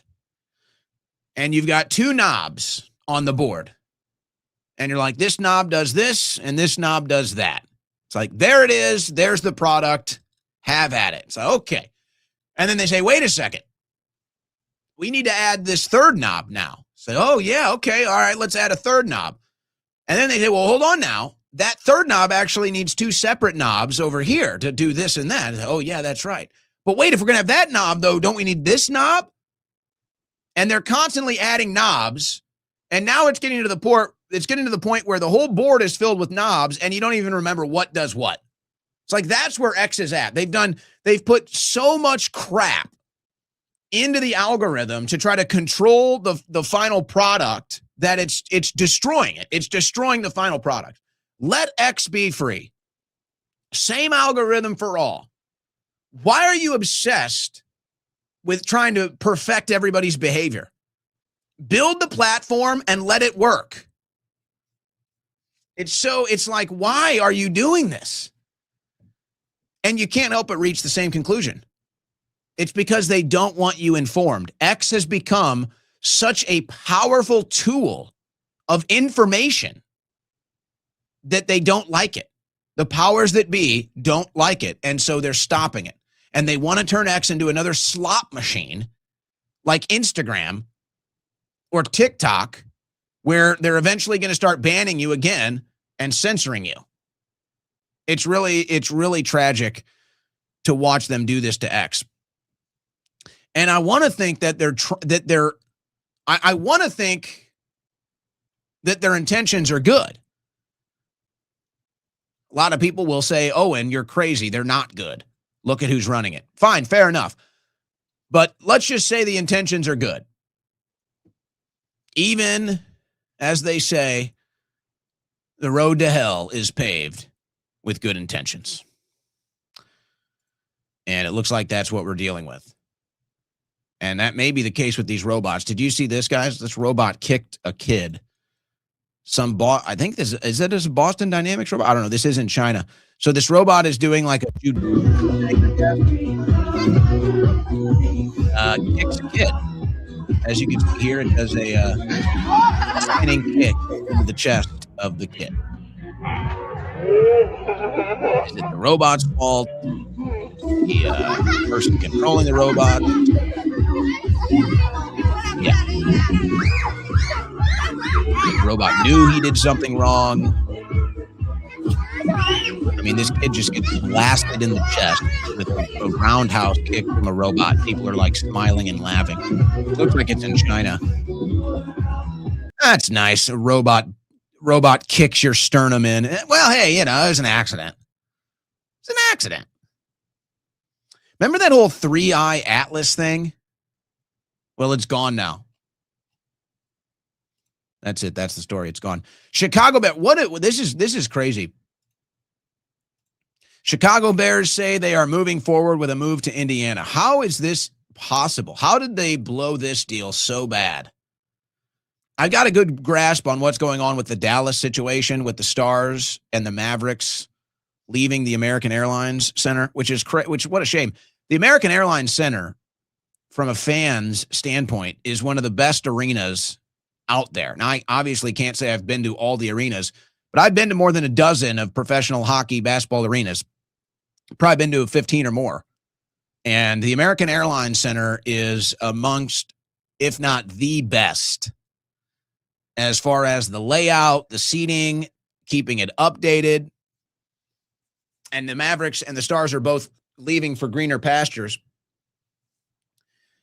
And I think ultimately they're trying to move the Mavericks to Vegas, but we'll see if they get this deal and then they can, and by the way, it's all Adelson money. They're trying to make gambling legal in Texas so that Adelson can build a gigantic casino industry here, like the one that's funding American politics with her Chinese money in Macau. Oh, yeah. Oh, we talk about Chinese money, but not when Adelson is making all of her money in China. We don't, oh, no. Oh, don't talk about that China connection. So the Bears are moving to Indiana now out of iconic Soldier Field. This is the move. It's just like, and this is the haves and have-nots. These team owners have so much money that they can just move and do whatever the hell they want with the team. Nothing matters. They've got more money than anybody needs to know about. And screw you, by the way. So the Bears are gone. The Bears are gone. All right. Let's take some phone calls. We'll squeeze a couple phone calls. Squeeze a couple phone calls. And then we will get to the super chats. Bing. All right. Let me get the phone number up.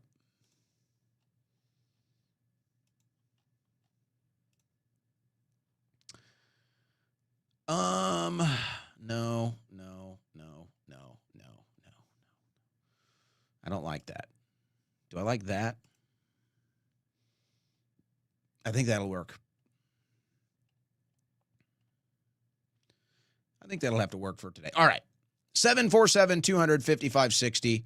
747-200-5560. Where is my... There it is. All right. Phone number is up and live.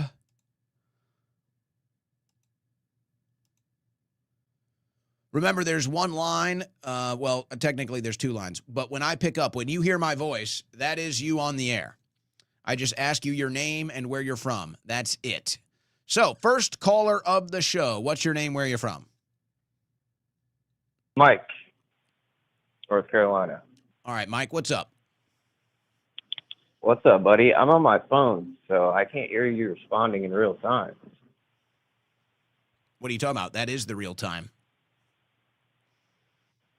All right.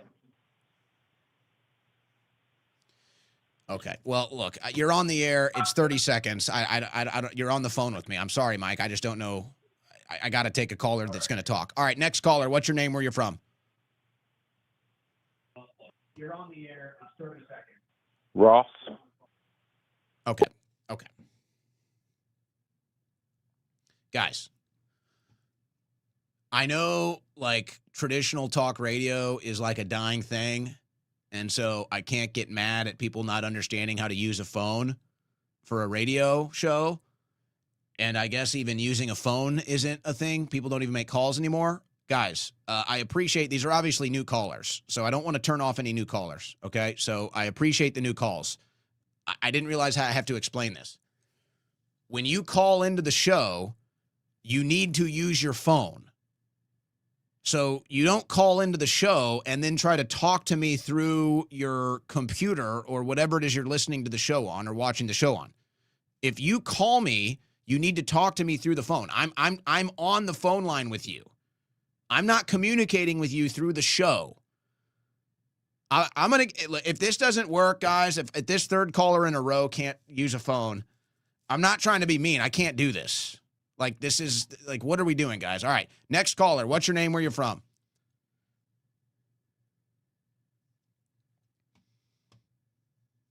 Through the show. It's the same thing. What are we doing? How is this like a gag? Is this like some gag today? This has never happened before. Next caller. What's your name? Where you're from? Riznoff from North Milwaukee. All right. Thank you. You're talking to me on the phone. I appreciate that. Show them how it's done. Sorry, Owen. Huge fan. Been with you since them streets. Sorry I didn't get you the first time. But, yeah, that's hilarious what you're talking about with the Mavericks. I'm coming from a small market. We fight our aces off trying to freaking figure out how we're going to keep our Bucks and Brewers in town. And you hear this shit just coming right through. I've Just never even valid. heard that. Is that serious? You guys are at a threat for losing those teams? I mean, the Bucks had to take a giant TIF district to keep them in town to build the new amazing arena. You know, we're still Well, paying that was for it. one of the when did they build it? I went to the old there was an arena that was downtown. It was rather old. It wasn't much to look at, but it was downtown. They move out of that? Yeah, they're out of there. They're in the Fiserv Forum, of course, represented by accounting and finance firms.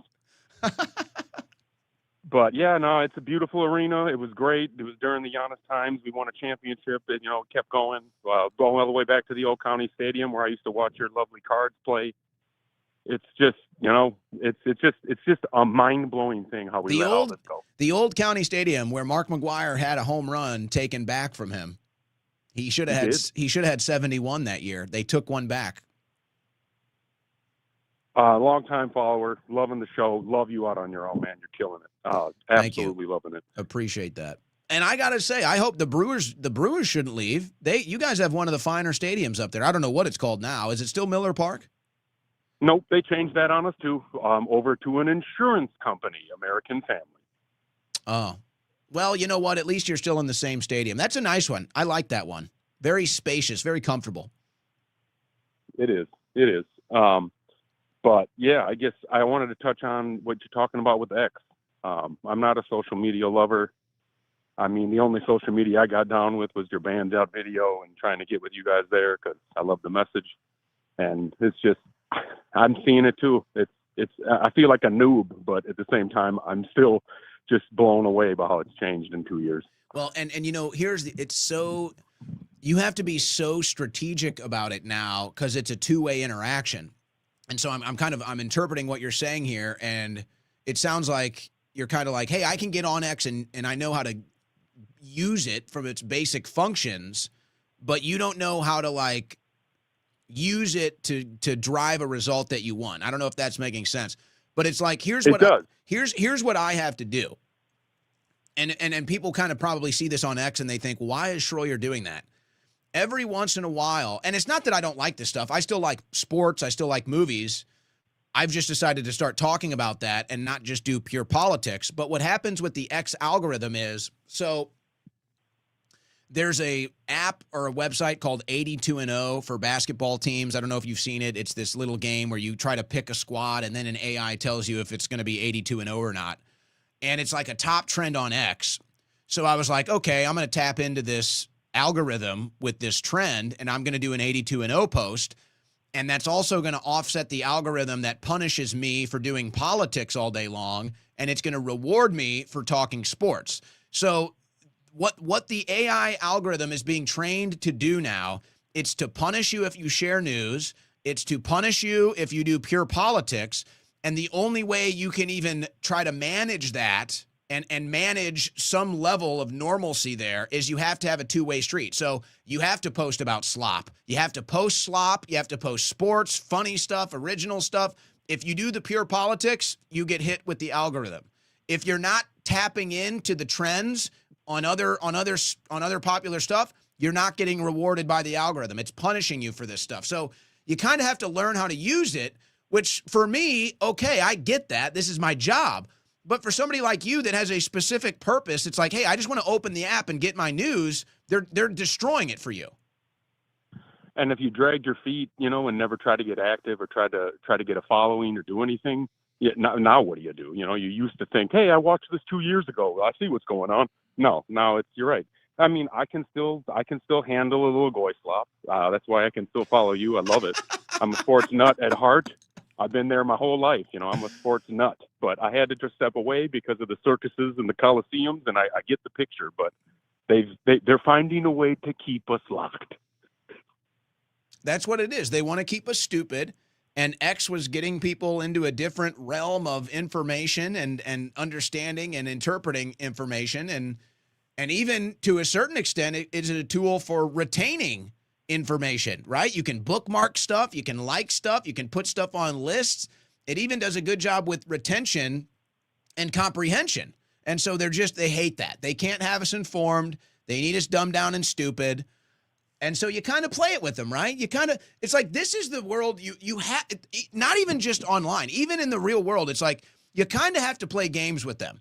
You have to know that they're always spying on you. You have to know that everything you do is like a data point into your permanent digital record now. And sometimes you got to play with them. Sometimes you got to, throw the scent off every once in a while so they don't really know what it is you're into or what it is you're doing. Throw them off the scent. Oh, yeah, I'm just a sports ball guy. Oh, I love goy slop. And then they're like, oh, this guy's safe. But it's all AI algorithms, so there's no real human interaction. I'm totally with you. There's no way outside of it. There's no way inside of it. There's no way around it. That's the way it's going to be from here on out. I believe it's time. It's time. I mean, it's either turn it all off, and I know that's impossible because we need to get masses to do it. But you're talking to a guy that's working for a company that's part of this AI boom. Every single thing that's happened to the company I work for is just unbelievable. from the goy side, everyone's jacked. Everyone loves it, but I'm just sitting in the background like, yep, this is bad. Well, you know what? There's always a goy championship for you. So tonight it's basketball. Yeah. So yes, enjoy. it is. Well, enjoy. I enjoyed it. Thank you, Owen. Have a great time. Thank you for the call. Thank you. Great call. Thank you. Man, that was that was a process, guys. We got it. Ugh. Our friends in Milwaukee. He's not at the Trump rally today. Go figure. All right, next caller. What's your name? Where you're from? Matt from Virginia. All right, Matt, what's up? Hey, buddy, I called you a few months ago about the war and telling you that how I thought I wasn't even sure it was real because they would just say shit and there was no way that they could know, about Qatar's gas fields being shut down and shit. Now, what kind of a war, in all seriousness, look, I love your authenticity, and this is actually my final question. I watch you every day. I listen to you every day, and I love you. That's my final question. On the broad stuff, we all know it's fake, right? Everyone's agreed now. It's all fake. There could be a war, like Butler could have been real, and that one guy could have died, and it could have been a psyop, and they sacrificed that one guy. We'll never know. We'll never know the truth of any of this stuff. My question comes to doing what you do. How do you know that the broad stuff is fake, yet, my problem is, not with you, but my problem is, why do people accept the banality of, localized stories or claims when they know all of the macro is fake? Why would you believe that a refinery, you live in Texas, so you might know, but why would I believe that a refinery in Texas blew up? Or a refinery in California blew up? Why is that just not part of a story that they're telling me that to push energy prices high? Nothing's happened in Iran. The only thing that's happened is gas prices went up. Again, I called you, it's been now 60 days ago, and nothing's happened. Now, what kind of a war? If you had 4 guys outside of your house ready to rape your wife, would you just sit there and listen to Trump say, I'm going to blow you up? And then say, no, not today. And then be like, oh, okay, well, we won't do anything either. We'll just sit here and wait to be attacked again. You'd be out there plotting to kill those guys. So why doesn't Iran do anything? So then people will say, well, Iran can't do anything. Okay, well, if they can't do anything, then why hasn't it stopped? How is there no coverage, no footage, no casualty numbers? It can't be real. What other war in the history has ever been fought like this? This isn't a war, and I know it's an excursion. I know, I get that. But it just seems to me, the final thing, I know there's so many things about life I love your aspect of always delving into human psychology because I believe that drives everything. And injustice is a major thing. And I always thought that's the driving force for evil. People want vengeance for justice. They love to see justice. That's why you had the Taylor Sheridan verse, the mayor of Kingstowns of the world. They love this fantasy, this porn justice, right? Because we never get it in real life. But at the end of the day, if it's all lies at the top, how can anybody, I just don't understand. Why does someone believe in Nick Shirley over Christmas when there's no news, yet they know that all the other stuff is, if you were to say aliens landed, as you said many times, people would be like, I don't believe it. It's bullshit. If you were to say whatever, people would be like, I don't believe it. It's bullshit. Just like when the Epstein files were raging. They'd be like, whatever was said, I don't believe it. Show me the Epstein files. Fuck you. Show me the Epstein files. Right? We're in that phase.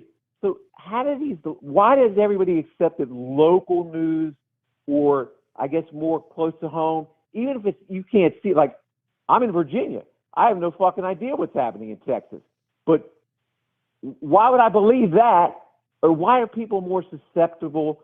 Or why do they choose? Is it just too much to have to re-examine everything? Do you think that could be why? Because it's okay if the bigger things in life, but if they have to re-examine literally everything, it's just too much and everybody will be Laura Loomer? Well, I think there are two well-known psychological definitions for what it is you're observing and reporting here, and that's cognitive dissonance and confirmation bias. This is basic psychology. Most people have a general understanding of what that means, so I won't go into the definitions.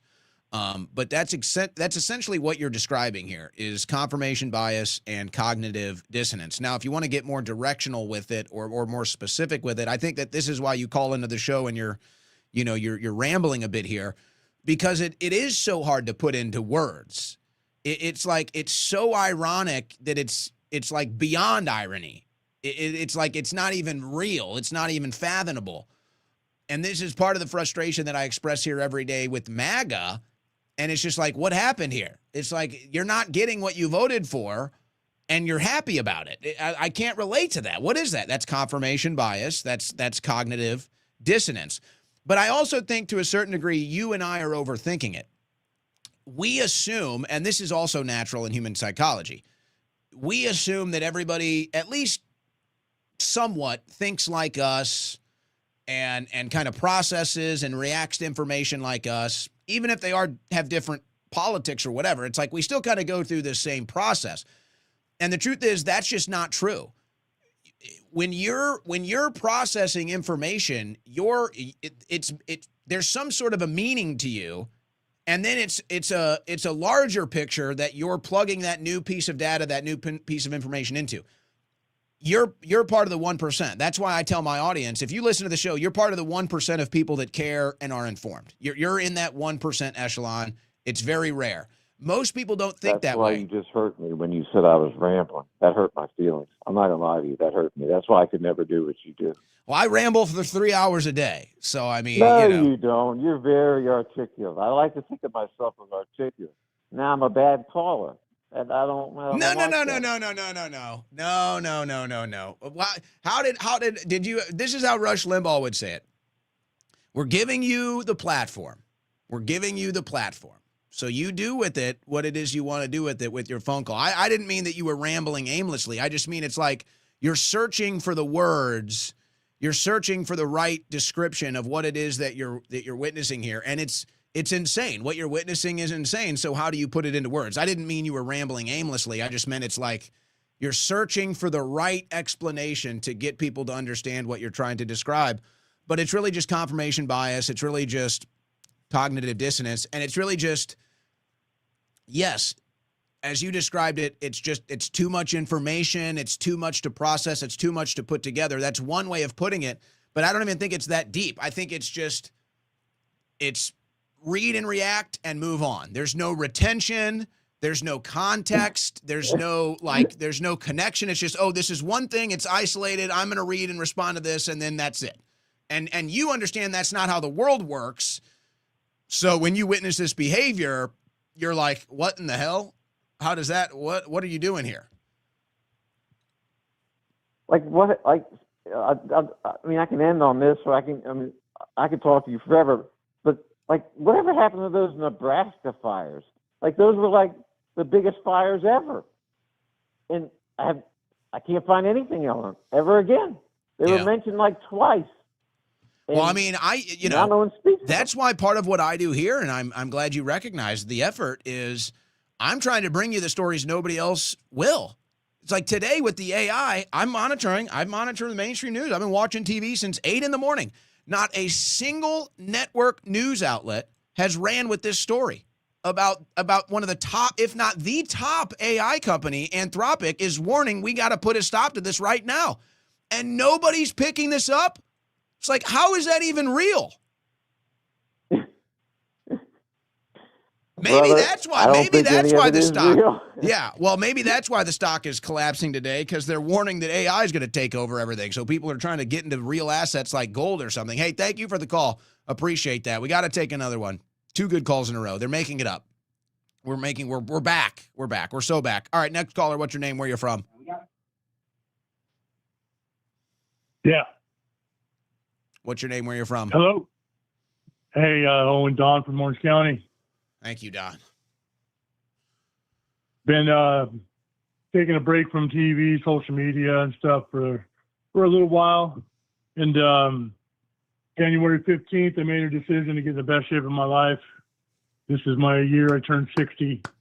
And I got to tell you, this is not what I called for, but I got to tell you, this is one thing. Kettlebells, man. Anybody over 40 on over? I've been lifting weights my whole life. I went to kettlebells, and I am in the best shape of my life. And feels pretty damn good. What are you doing with kettlebells exactly? Oh, I'm doing. I watched the videos on YouTube, right? And once I saw Joe Rogan doing his kettlebell workout, that's when I kind of like dove into it. I was like, okay, there's got to be something to this, and then I started seeing more videos, and these guys are jacked, man. And it's happened. It's happened to me. I lost 52 pounds, man. I have a friend. He might be listening right now. He does like specifically kettlebell training. It's like you can go and do specific kettlebell training with him. He obviously looks great. The thing with the kettlebells is, when you're doing a dumbbell lift, the weight distribution is different for your arms and your hands and your forearm and everything. With the kettlebells, the weight distribution makes it so much harder to do certain exercises because of the weight is like not in your hand, right? And so you have to like grip it and move it differently. That's why you get a lot of those results faster, because it's working the stabilizer muscles, it's working your core muscles. It's entirely core. I got a six-pack, man. I'm 6'3". I used to be 282 pounds. I'm 230 right now, and I got a six-pack. And I'm ready for it, man. At 60 years old, you accomplished this. Yes, sir. Well, there you go, Hell folks. Yeah. There it is. What are you waiting for? It's never too late. I would never lie about something like that. I got too many people that would be all over me if I lied about shit like that. But I'm going to send them. Why I called, man. I'm going to send them this phone call. They're going to hold you to that. Oh, hey, man. Well, you see my.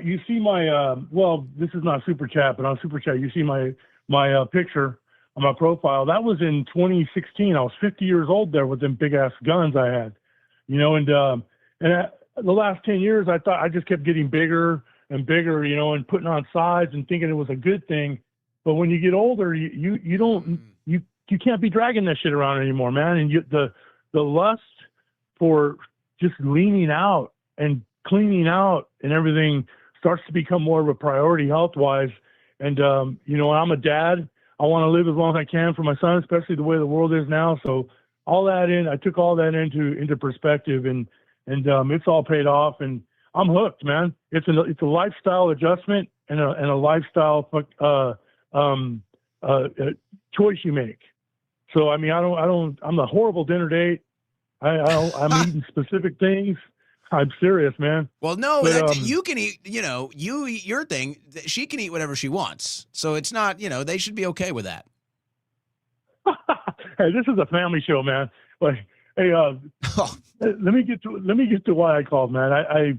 I haven't watched you or heard your show, and it's, I don't know, a little over a month or whatever. I don't know how long it's been. Yeah, but it's been everything. I've taken a break from everything. And I come back and I turned you on. It's Friday. I got a kind of a slow day. I'm just chilling. And I started listening to your show, and it's like, I believe you took a little hiatus too, maybe for a week or so. Yeah. At the beginning of May, I think we ended up doing 2 weeks off. Yeah. And you and I did it for the same reason. I was tired of it. I was tired of it. I thought I needed to hit refresh, and I needed to take a break from all that shit and just try to reset. But here's the irony. You did the same thing, and I'm sure you probably came back refreshed, but here you are, pissed off as all hell, even more so.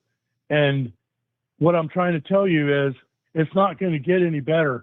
This system that we are in right now, everything that's happening is by design.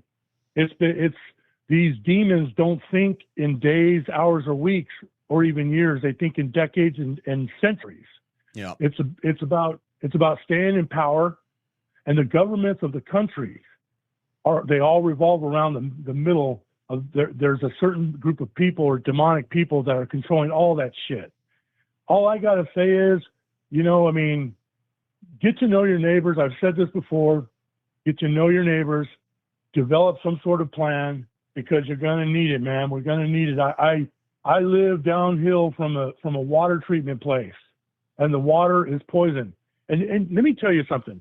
California is dealing with an election right now, right? I was laughing my ass off because I go to the gym still, and I'm forced to watch Fox or CNN. Forced to. It's right in front of the freaking the cardio deck. Anyway, I'm watching, and they're reporting on the media, California's big election, and voters rush to the polls. You know what, dude? Let me tell you what the difference between this election and all the elections prior. All the elections prior, you saw people with signs and paintings on their windows and all kinds of shit all over the place. Nobody's doing that. Nobody rushed to the polls. There was none of that shit. I don't care what they report. So they're saying it's all these mail-in ballots. You know, they're still counting mail-in ballots. Apparently, they got one box of mail-in ballots that was 24,000 ballots, and every single one of them was for the lady that's trying to catch Pratt, because that's totally realistic. Yeah, I thought Trump was going to put a stop to all that shit. So yeah, what up with that? But what I'm trying to say is, man, you know, I mean, we live in this country, we live in this system. It's not what we thought it was. It's not what we were born and raised and taught and believed in school what it is. It's something so satanically, demonically, entirely different. And what I'm trying to say is just stay close to your loved ones. Stay close to your tight group of friends, you know, and just live your life and make the best memories as you can, because this shit ain't going to get any better. You know, look what they're planning on doing to Lake Tahoe, man. I mean, people say, why? I'll tell you why. That is a freshwater lake. It is freshwater resource. And in the times where we're going to need that shit, they destroyed it. Like they destroy every freshwater resource. They want us to turn to something like that in the time that we need it and get poisoned.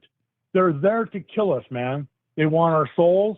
They have offered all of our souls up to their satanic gods, their satanic devil, whatever. That's why they're doing the shit to us that they're doing. And it's really deep, satanic, demonic crap. That's it. I'd love to respond. I think you said it all. I need to take more calls. Good to hear from you again, Don. You've motivated. You've inspired people today. Thank you for the call. Next caller, what's your name? Where are you from? It is the almighty great 7-Eleven reporting live from New York City. Oh, boy. What's going on? Yeah, Owen. Listen, it's one of the OGs in the building, man. I just wanted to say really fast, bro, thank you for taking phone calls, because it's platforms like such as yourself that other audience members that get to know other people that have been around in the movement for a while. And people like you keep the movement going, whether it's a dark place, whether it's a good place, where either way you keep the ship straightforward and you keep it direct. And it's God bless you all the way, man. And I'm always riding with you, bro. I just want to let you know that. And thank you for always taking the phone calls, man, because the phone calls are very serious when it comes to information war. So thank you for that. I'm waiting. I'm waiting for your Knicks comment. I'm waiting. Should I do it to you, though? I don't want to do it to you. I love you, bro. We've had no NBA today. Go ahead. I mean, it's the finals. Your Knicks are in it. Let's hear it. I'm actually a Heat fan. I'm a Miami Heat guy. I grew up watching Dwayne Wade come out of Marquette. So you're indifferent to the Knicks. You don't care about the Knicks in the finals. I care because it brings good revenue to the city. To be honest with you, it brings good goy-slop for the city. That's and good. You know, it's another good goy-slop. When we talk about the Democrats and Republicans, that's another good goy-slop. But anyway, hey, let me ask you one other thing. Is there any buzz because does New York have I don't know if they have the World Cup final. I think they have a semifinal. Is there any buzz for the World Cup in New York City? Yeah, there's a lot going on right now. It's interesting. They're just trying to screw it up for Trump right now, because they're trying to be like, oh my God, Trump. I've seen. Well, actually, hasn't Mamdani and Hochul have actually tried to help with all these costs of transit and stuff? Has that been a success? The transit situation, I know safety, but transit, I'm not sure. I haven't touched the train in like years, bro, since COVID and everything. I don't touch the train. Even if you scrub that thing super duper fresh and clean, I'm never gonna get back on that machine. Well, I'm Sorry, asking, buddy. and I'm But curious because there's like the World Cup. It was one thing when we were hearing this last week, and it's good to hear you. Thanks for the call. Stay true out there in New York City. Appreciate that. Good to hear from the OGs. You know, last month when I heard people talking about how there was no buzz for the World Cup, I was like, well, okay, I'm not that surprised.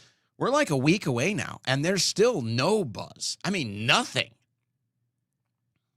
And I mean, it's like whatever to me, but it is kind of strange. This is a global spectacle. I mean, the World Cup is one of the top global spectacles out there. I mean, that's as big of a stage as it gets in the world, specifically for sports. And it's like, I'm not really seeing any buzz.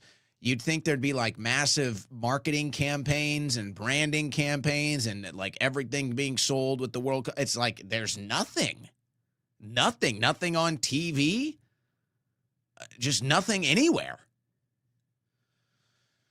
So I don't know. That's kind of weird to me. When it actually starts to take off for the month and change where the games are being played, we'll see if that changes anything. It's like usually you'd think everybody would be branding their merchandise, their marketing with World Cup stuff. Nothing. Not seeing anything. Kind of strange. Kind of strange to me. All right. Let's see. All right, let's take one more. We're going to take one more call, and then we're going to get to the Super Chats before we sign off for the week. Next caller, final caller. What's your name? Where are you from? Hi, Owen. This is Cindy from D.C. Can you hear me? Yes, Cindy. Thank you for calling. What's on your mind? Thank you, Owen. The very thing that you started earlier in the program to talk about the AI, Anthropic. I was talking to a friend of mine earlier this morning, AA. We talk politics and all things that are happening around the world and here, more importantly, I guess, in our own country, about the tracking and the tracing. And I was telling him the very thing that you were talking about this morning about this. There's a product out there called Signal Trace, and it's already being used. I don't know in what areas of the country, what municipalities, but law enforcement is using it. So it goes pretty deep as far as anything that has a Bluetooth, the Wi-Fi signal, anything, an AirTag, your AirPods, anything that's wireless. They can trace you. They can create a profile on you, basically, your phone, anything that you have on you, tablets, anything that you use in the car. Look it up. Very interesting. And then I was listening to another news program that he broadcasts on Rumble and YouTube, and he was saying yesterday he used to be a Army contractor and was in the IC world and different things, and he has many patents. He was saying yesterday on his show that he does a lot of underground bunker work, and he said business is booming. He does a lot of wiring and communications and things like that. So, when you spend time online and you read different sources, you start to kind of put the puzzle pieces together as to what's happening. And, people in the chat were saying, oh, Owen, sold out. Is this person bought and paid for? And I'm like, you know what? The only people that aren't bought and sold are the people in this chat. People were saying that about me today?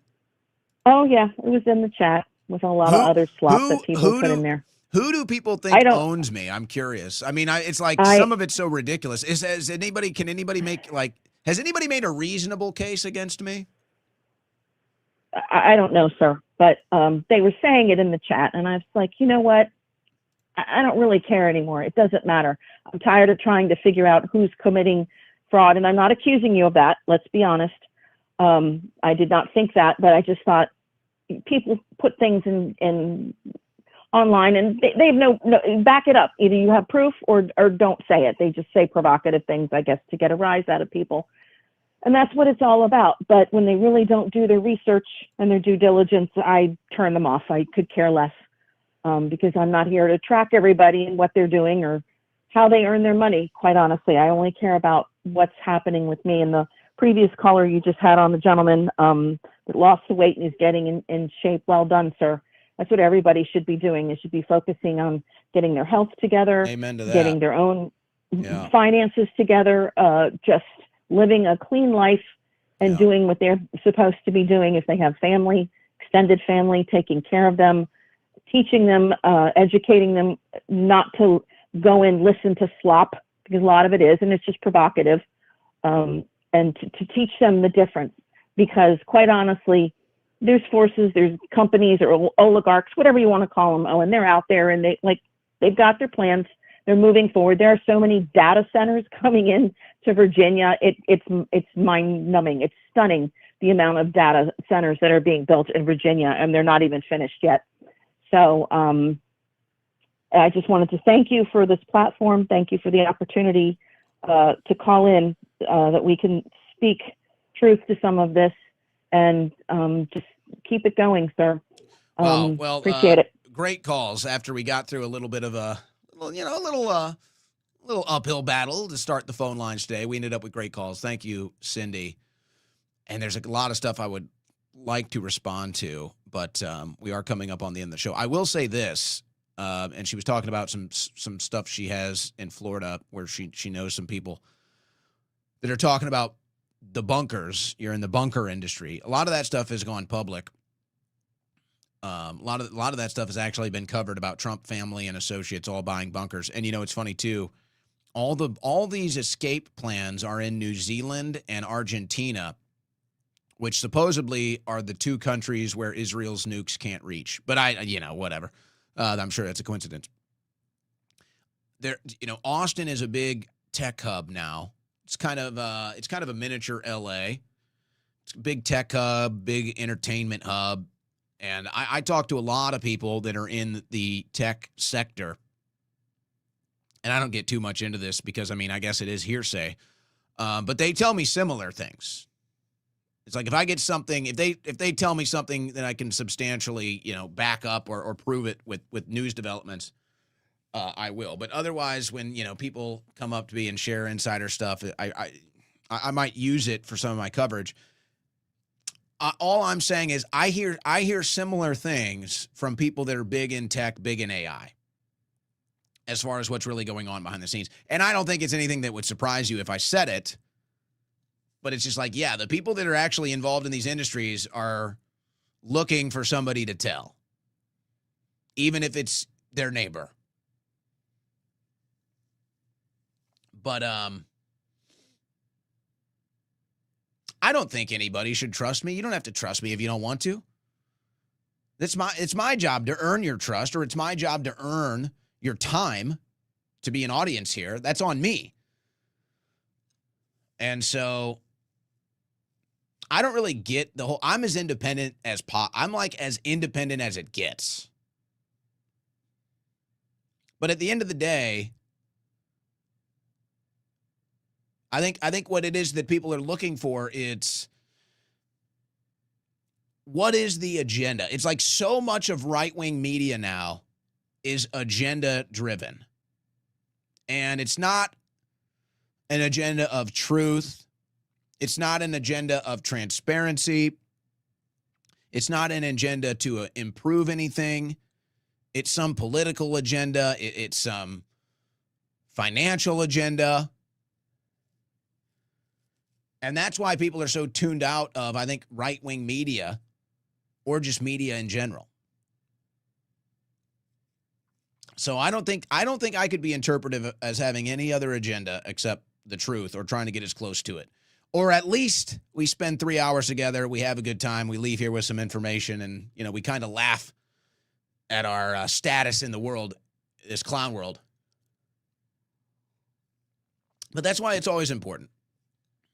And I can do better sometimes, but it's always important because I don't really care. It comes with the territory. I don't really care about the accusations. Obviously, there's stuff that happens when you're a public profile, and the crazies out there. But I don't want to. I don't want to make a thing out of that. It's more like find the void and fill it. That's always the advice that I would give people. Find the void and fill it. And that's what I try to do here. Now, the phone calls were very popular today, so maybe we need to do more of them. They were popular today. We got through the struggle session in the beginning. But it kind of goes back to the first hour when I did my rant. It's like I just don't everybody is on the same page that's not sold out, bought out, brainwashed. Like everybody is sick of the corruption. It's so obvious, it's so over the top. So many people in the political media are just, they'll sell out the first chance they get. Everybody can see it. Everybody's witnessing it. Everybody's sick of it.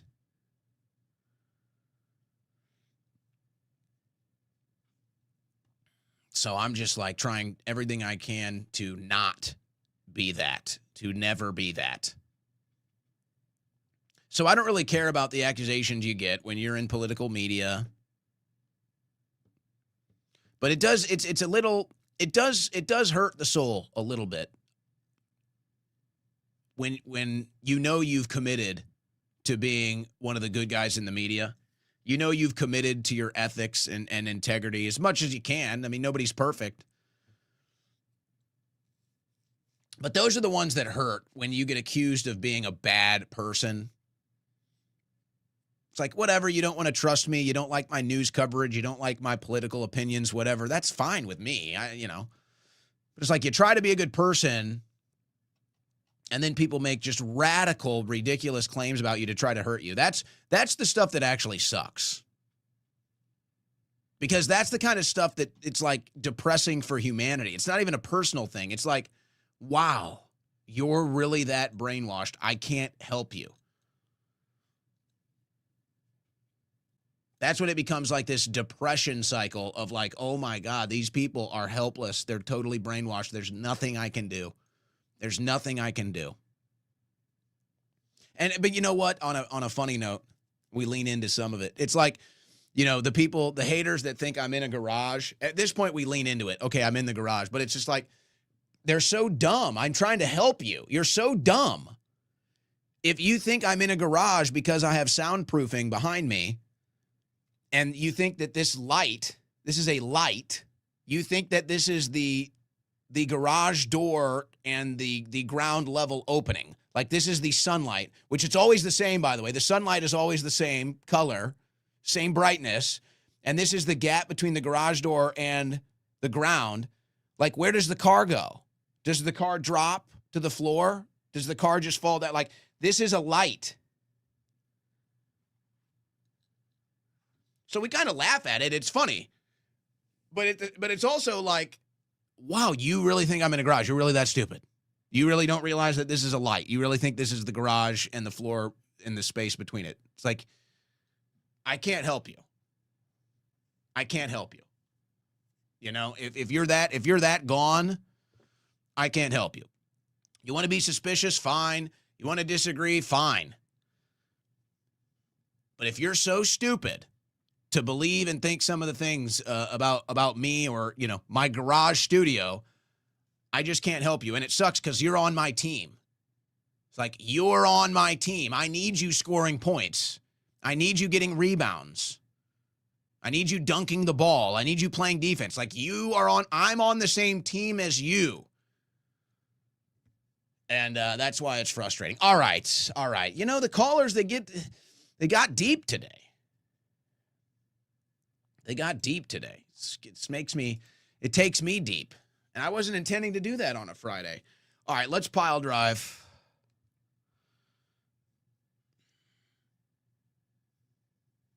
Let's pile drive through some super chats before we go out. Wifey, I'm back, bitches. You always are. That's the problem with you wives. You're always back. Dust Vault, robots already kicking kids. Hey, we got to that one, didn't we? Bro with Neuralink shape-shifting eyes on streets of New York City. Am I missing something? Was that a video? Oh, I did see that. He was like he was like a light-skinned black guy or maybe Puerto Rican or something. I did see that. I didn't think much of it. I thought maybe it was just some eye trick or something he did. Is it something I should think more about? I'm not really, I don't know. People can do weird things. Sean Strickland, Bryce Mitchell, 2028. Fighting for America. Fight. That'd be pretty funny. They can steal Trump's fight, too, and then actually do it politically. Trickle-down economics for the Epstein class. Yeah. See, maybe Hunter Biden will mention that one. JV Freak. Keep milking that AI data center FUD for low IQs. I can't translate that. Is this an insult on me, or what are we doing here? I don't know what. Anna X. Trump's speeches are a joke. Don't mean anything. Yeah, that's why we don't cover them anymore. Didn't cover today's. 37 and thriving. Pakistani American. Well, all right then. We're the same age. Almost. I turned 37 this month. What do you guys think about that? 37 this month. How am I doing? What should we do? What should we do for my birthday? Should I mog them? Should I mog them or should I go silent? I have signed and write through NIAC local representative to stop this merger from happening. Congress and senators are traitors, regardless of who you support. What is happening is amendment being violated in front of our eyes. I didn't have this in the news. The Israel merger, and how do we want to call it? It's like a military matrimony. The legislative military matrimony of Israel and America has passed the House. Now, the Senate just rejected the SAVE Act. Okay. So the SAVE Act failed again at the Senate. It was Tom Tillis, Lisa Murkowski, Susan Collins. I forget the other one. Didn't pass. So I don't know. We'll see what happens with this stuff in the Senate. It's so unpopular. It's just... Yeah, okay. It's like I said in the opening hour. We don't have any representation. The government is separate from the country. The government is no longer American. The government is no longer the republic. It is a separate entity altogether. And we are its energy source. So that's why all the stuff nobody wants always happens, and the stuff everybody wants never happens. The conservative boomer car that won't give up the keys is looking like the one from Wolf of Wall Street. That's a real story. He confirmed, Jordan Belfort, that actually happened. Not to the degree depicted in the movie, but he did have to try to drive his car home on Quaaludes. Oh, and the hair looks good today. Keep it up, playa. Thank you.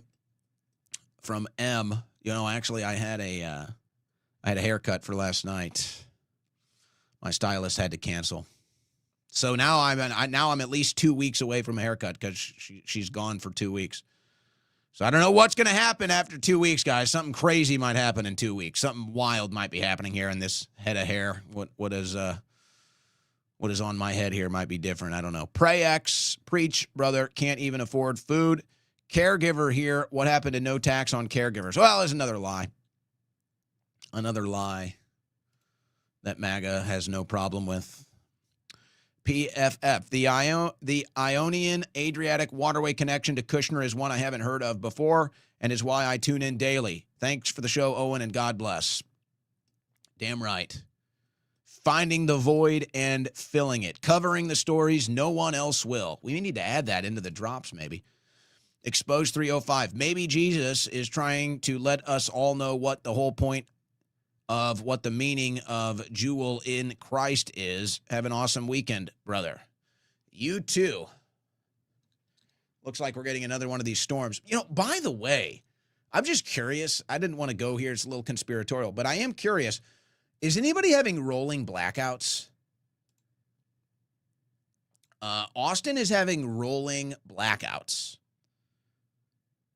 And there's been a weird thing happening lately where, and whatever storms happen, I'm not even trying to be conspiratorial about the storms. But there's been a late surge of storms here, little late in the season. And it's like every day without fail. I posted about this on X the other day. It's about to happen again. Nice day, nice evening. And then in the matter of 5 to 10 minutes, it goes from a nice, quiet, calm evening to a damn tropical storm, tearing stuff apart. But the power will go out. The power's going out like every night in Austin. There's like, I don't know what's going on. And it's one of those things where I think I'm crazy. And then I've had 2 people ask me about it and say that there's something weird going on with rolling blackouts. And I didn't even brought it up. So that's, and I was theorizing with another friend of mine that they're using the storms to turn off the power to conserve power, because we get all these warnings that there's not enough power and you need to turn off all your electronics at night, all this other stuff, that we need to conserve electricity, conserve water. And they're giving us these big warnings. They're building all these data centers. And I'm like, would they be so underhanded to shut off the power when there's a storm so that they can blame the storm, but really they're just shutting off the power because they need to? I'm getting a little conspiratorial. These power outages, I had one today. No rain, just middle of the day, just power goes out. Is this happening in anyone else's city? This is what's so funny. It's like somehow I'm the crazy person. It's like I'm the normal person here. I'm living my life aware of my surroundings. Something is happening that's different, and I'm saying, why is it happening? And somehow I'm crazy for experiencing it and asking why. It's like, that's just what we deal with here. Fitzgeraldy, why do you have a Disney shirt on? No, that's actually a disobey shirt. And I think we're going to lean into this. I think we're going to bring a couple new ones out. You can get it at owenschroyer.store, owenschroyer.store. And this is a hit at the gym. I think I'm going to wear this to the gym every day. You can get multiple colors, by the way. We got all kinds of colors. Very popular at the gym, this shirt. owenschroyer.store. I think we're going to do a couple more designs. People like it. Justine, the mental gymnastics from the right-wing boomers is unbelievable. Denial is one hell of a drug. I appreciate the Schroyer crash outs because I can relate. Yes, well, that's why I'm here. I feel it. I got you. We're on the same page. Wifey, y'all will make him crash out again. That had to be right with the phone. That had to be right at the beginning with the phone lines. Oh, man, they almost had me, too. You were probably getting excited about that. You were probably getting a little weekend excitement, I'm not mad at the crew. Well, I am the crew, actually. So I guess I'd have to be mad at myself. Can't really blame DMT for that one. We're going to rebroadcast. Can DMT put out an old tinfoil yarmulke clip? DMT? Well, actually, no. The answer is no. Because that clip is an InfoWars clip, no. They don't let you put anything InfoWars. Whatever happened, and by the way, Alex reposted. I did a video report on that like 2 or 3 weeks ago that Alex actually reposted about how whatever went down with that legal situation with Alex, InfoWars in that case, they're now to the point where any InfoWars stuff online they're getting rid of. So if any of you have uploaded stuff of InfoWars on your channel, it's very likely it's been taken down. So they're using whatever tech they have, voice recognition, or like you can spot bugs. There's like video recognition where it's like you can spot patterns and it'll recognize, oh, that's this set or that's this bug, and then they can automatically remove it. So if we posted that clip, it would probably be taken down immediately. Now, there's things you can do in the editorial process to trick the algorithms, like adding different shapes or resizing and stuff like that, and that kind of tricks the algorithm into not recognizing it. But if you do that and they find it, then they actually will hit you with a strike. So they won't hit you with a strike for posting an InfoWars video. They'll just take it down. But if you try to repurpose that, then it flags it as It's like electronic circumvention of censorship. I forget how they do it, but there's like a clause for that. They won't let you do that. So the answer is probably no. Probably no. I know this is happening on the video platforms. X, I don't know as much. X might be safer because there are accounts on X that post old InfoWars stuff and it doesn't get taken down. But the other platforms, it's gone. But I don't know. We'll see. DMT, he got the message. We'll see. He's already got stuff posted. We got a lot of stuff coming for YouTube this weekend, though. One world government from Antarctica. Well, that's the ice wall that surrounds the world. So, I mean, yeah, it makes sense. Sorry, I effed up the call. I turned into a boomer. Mike for Liberty. That's all right, Mike. You know, it's partially my fault because we haven't taken calls in a while, so everybody was kind of rusty. It's okay. And people were cheering for the crash out anyway, so it's all good. Be careful going in hard on the boomers. You turn into one. That's good. That's a good one. Wifey, I'm Owen's handler. I own him. Yep. Keep telling yourself that. Legion, I'm late to the show, but can you talk a little bit about the military conducting live exercises in Long Beach, California at night? FAI. I did see something about that, and it was my interpretation that these were standard procedures, and I didn't really look into it any further. So if I am wrong on that, I'll really investigate and see if there isn't something to report. Kerooster, yes, more calls. Thank you for all you do. God bless. All right, Kerooster, more calls. People like the calls today. Barefoot Gourmet, thank you.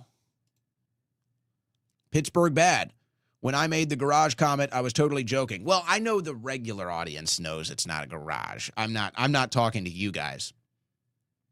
But I'm sure you see the people on the replies on X. It's mostly just all on X. YouTube, we have like a 99.9% like to dislike ratio. It's just the weird MAGA freaks on X now. But that's how delusional they are. So we embrace it. I joke about it too. I'm here in my garage, you know, where the sun never sets and the door never closes.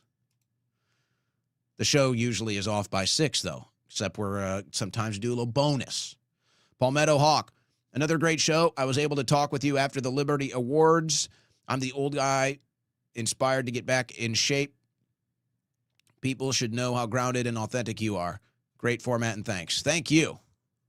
I appreciate that. And I would expand on that, but maybe another day. But, you know, I really appreciate that. And it's true. Thank you, man. I'm glad you say that. That means a lot to me. Ave Distra. Owen, does Roger Stone wear a wig? No. No, he doesn't wear a wig. Brian Shin. Thank you, Brian. Have MAGA versus leftist matches at UFC 250. That'd be fun. Boy, is that going to be a dramatic build-up next week. Or when is the, let's see, June 14th. So that's going to be Sunday. Not this Sunday, next Sunday. So we're about 10 days away from that. That's going to be an interesting build-up. That's going to be an interesting build-up for that thing. And is there going to be a protest? Quickly, my own dearest mother tuned in to the show. She gets a freebie. My mom gets a freebie. Can you believe that? Family-friendly discount here. Mom gets a freebie. She says, Owen, quit ripping on the boomers. I'm one of them. Well, Mom, you get a pass because you birthed and raised me. So you get a pass. All right? We're going to give you a pass and a freebie. But I don't know how many freebies we're giving out here, Mom. Candace is on baby number 5. We are getting behind, hon.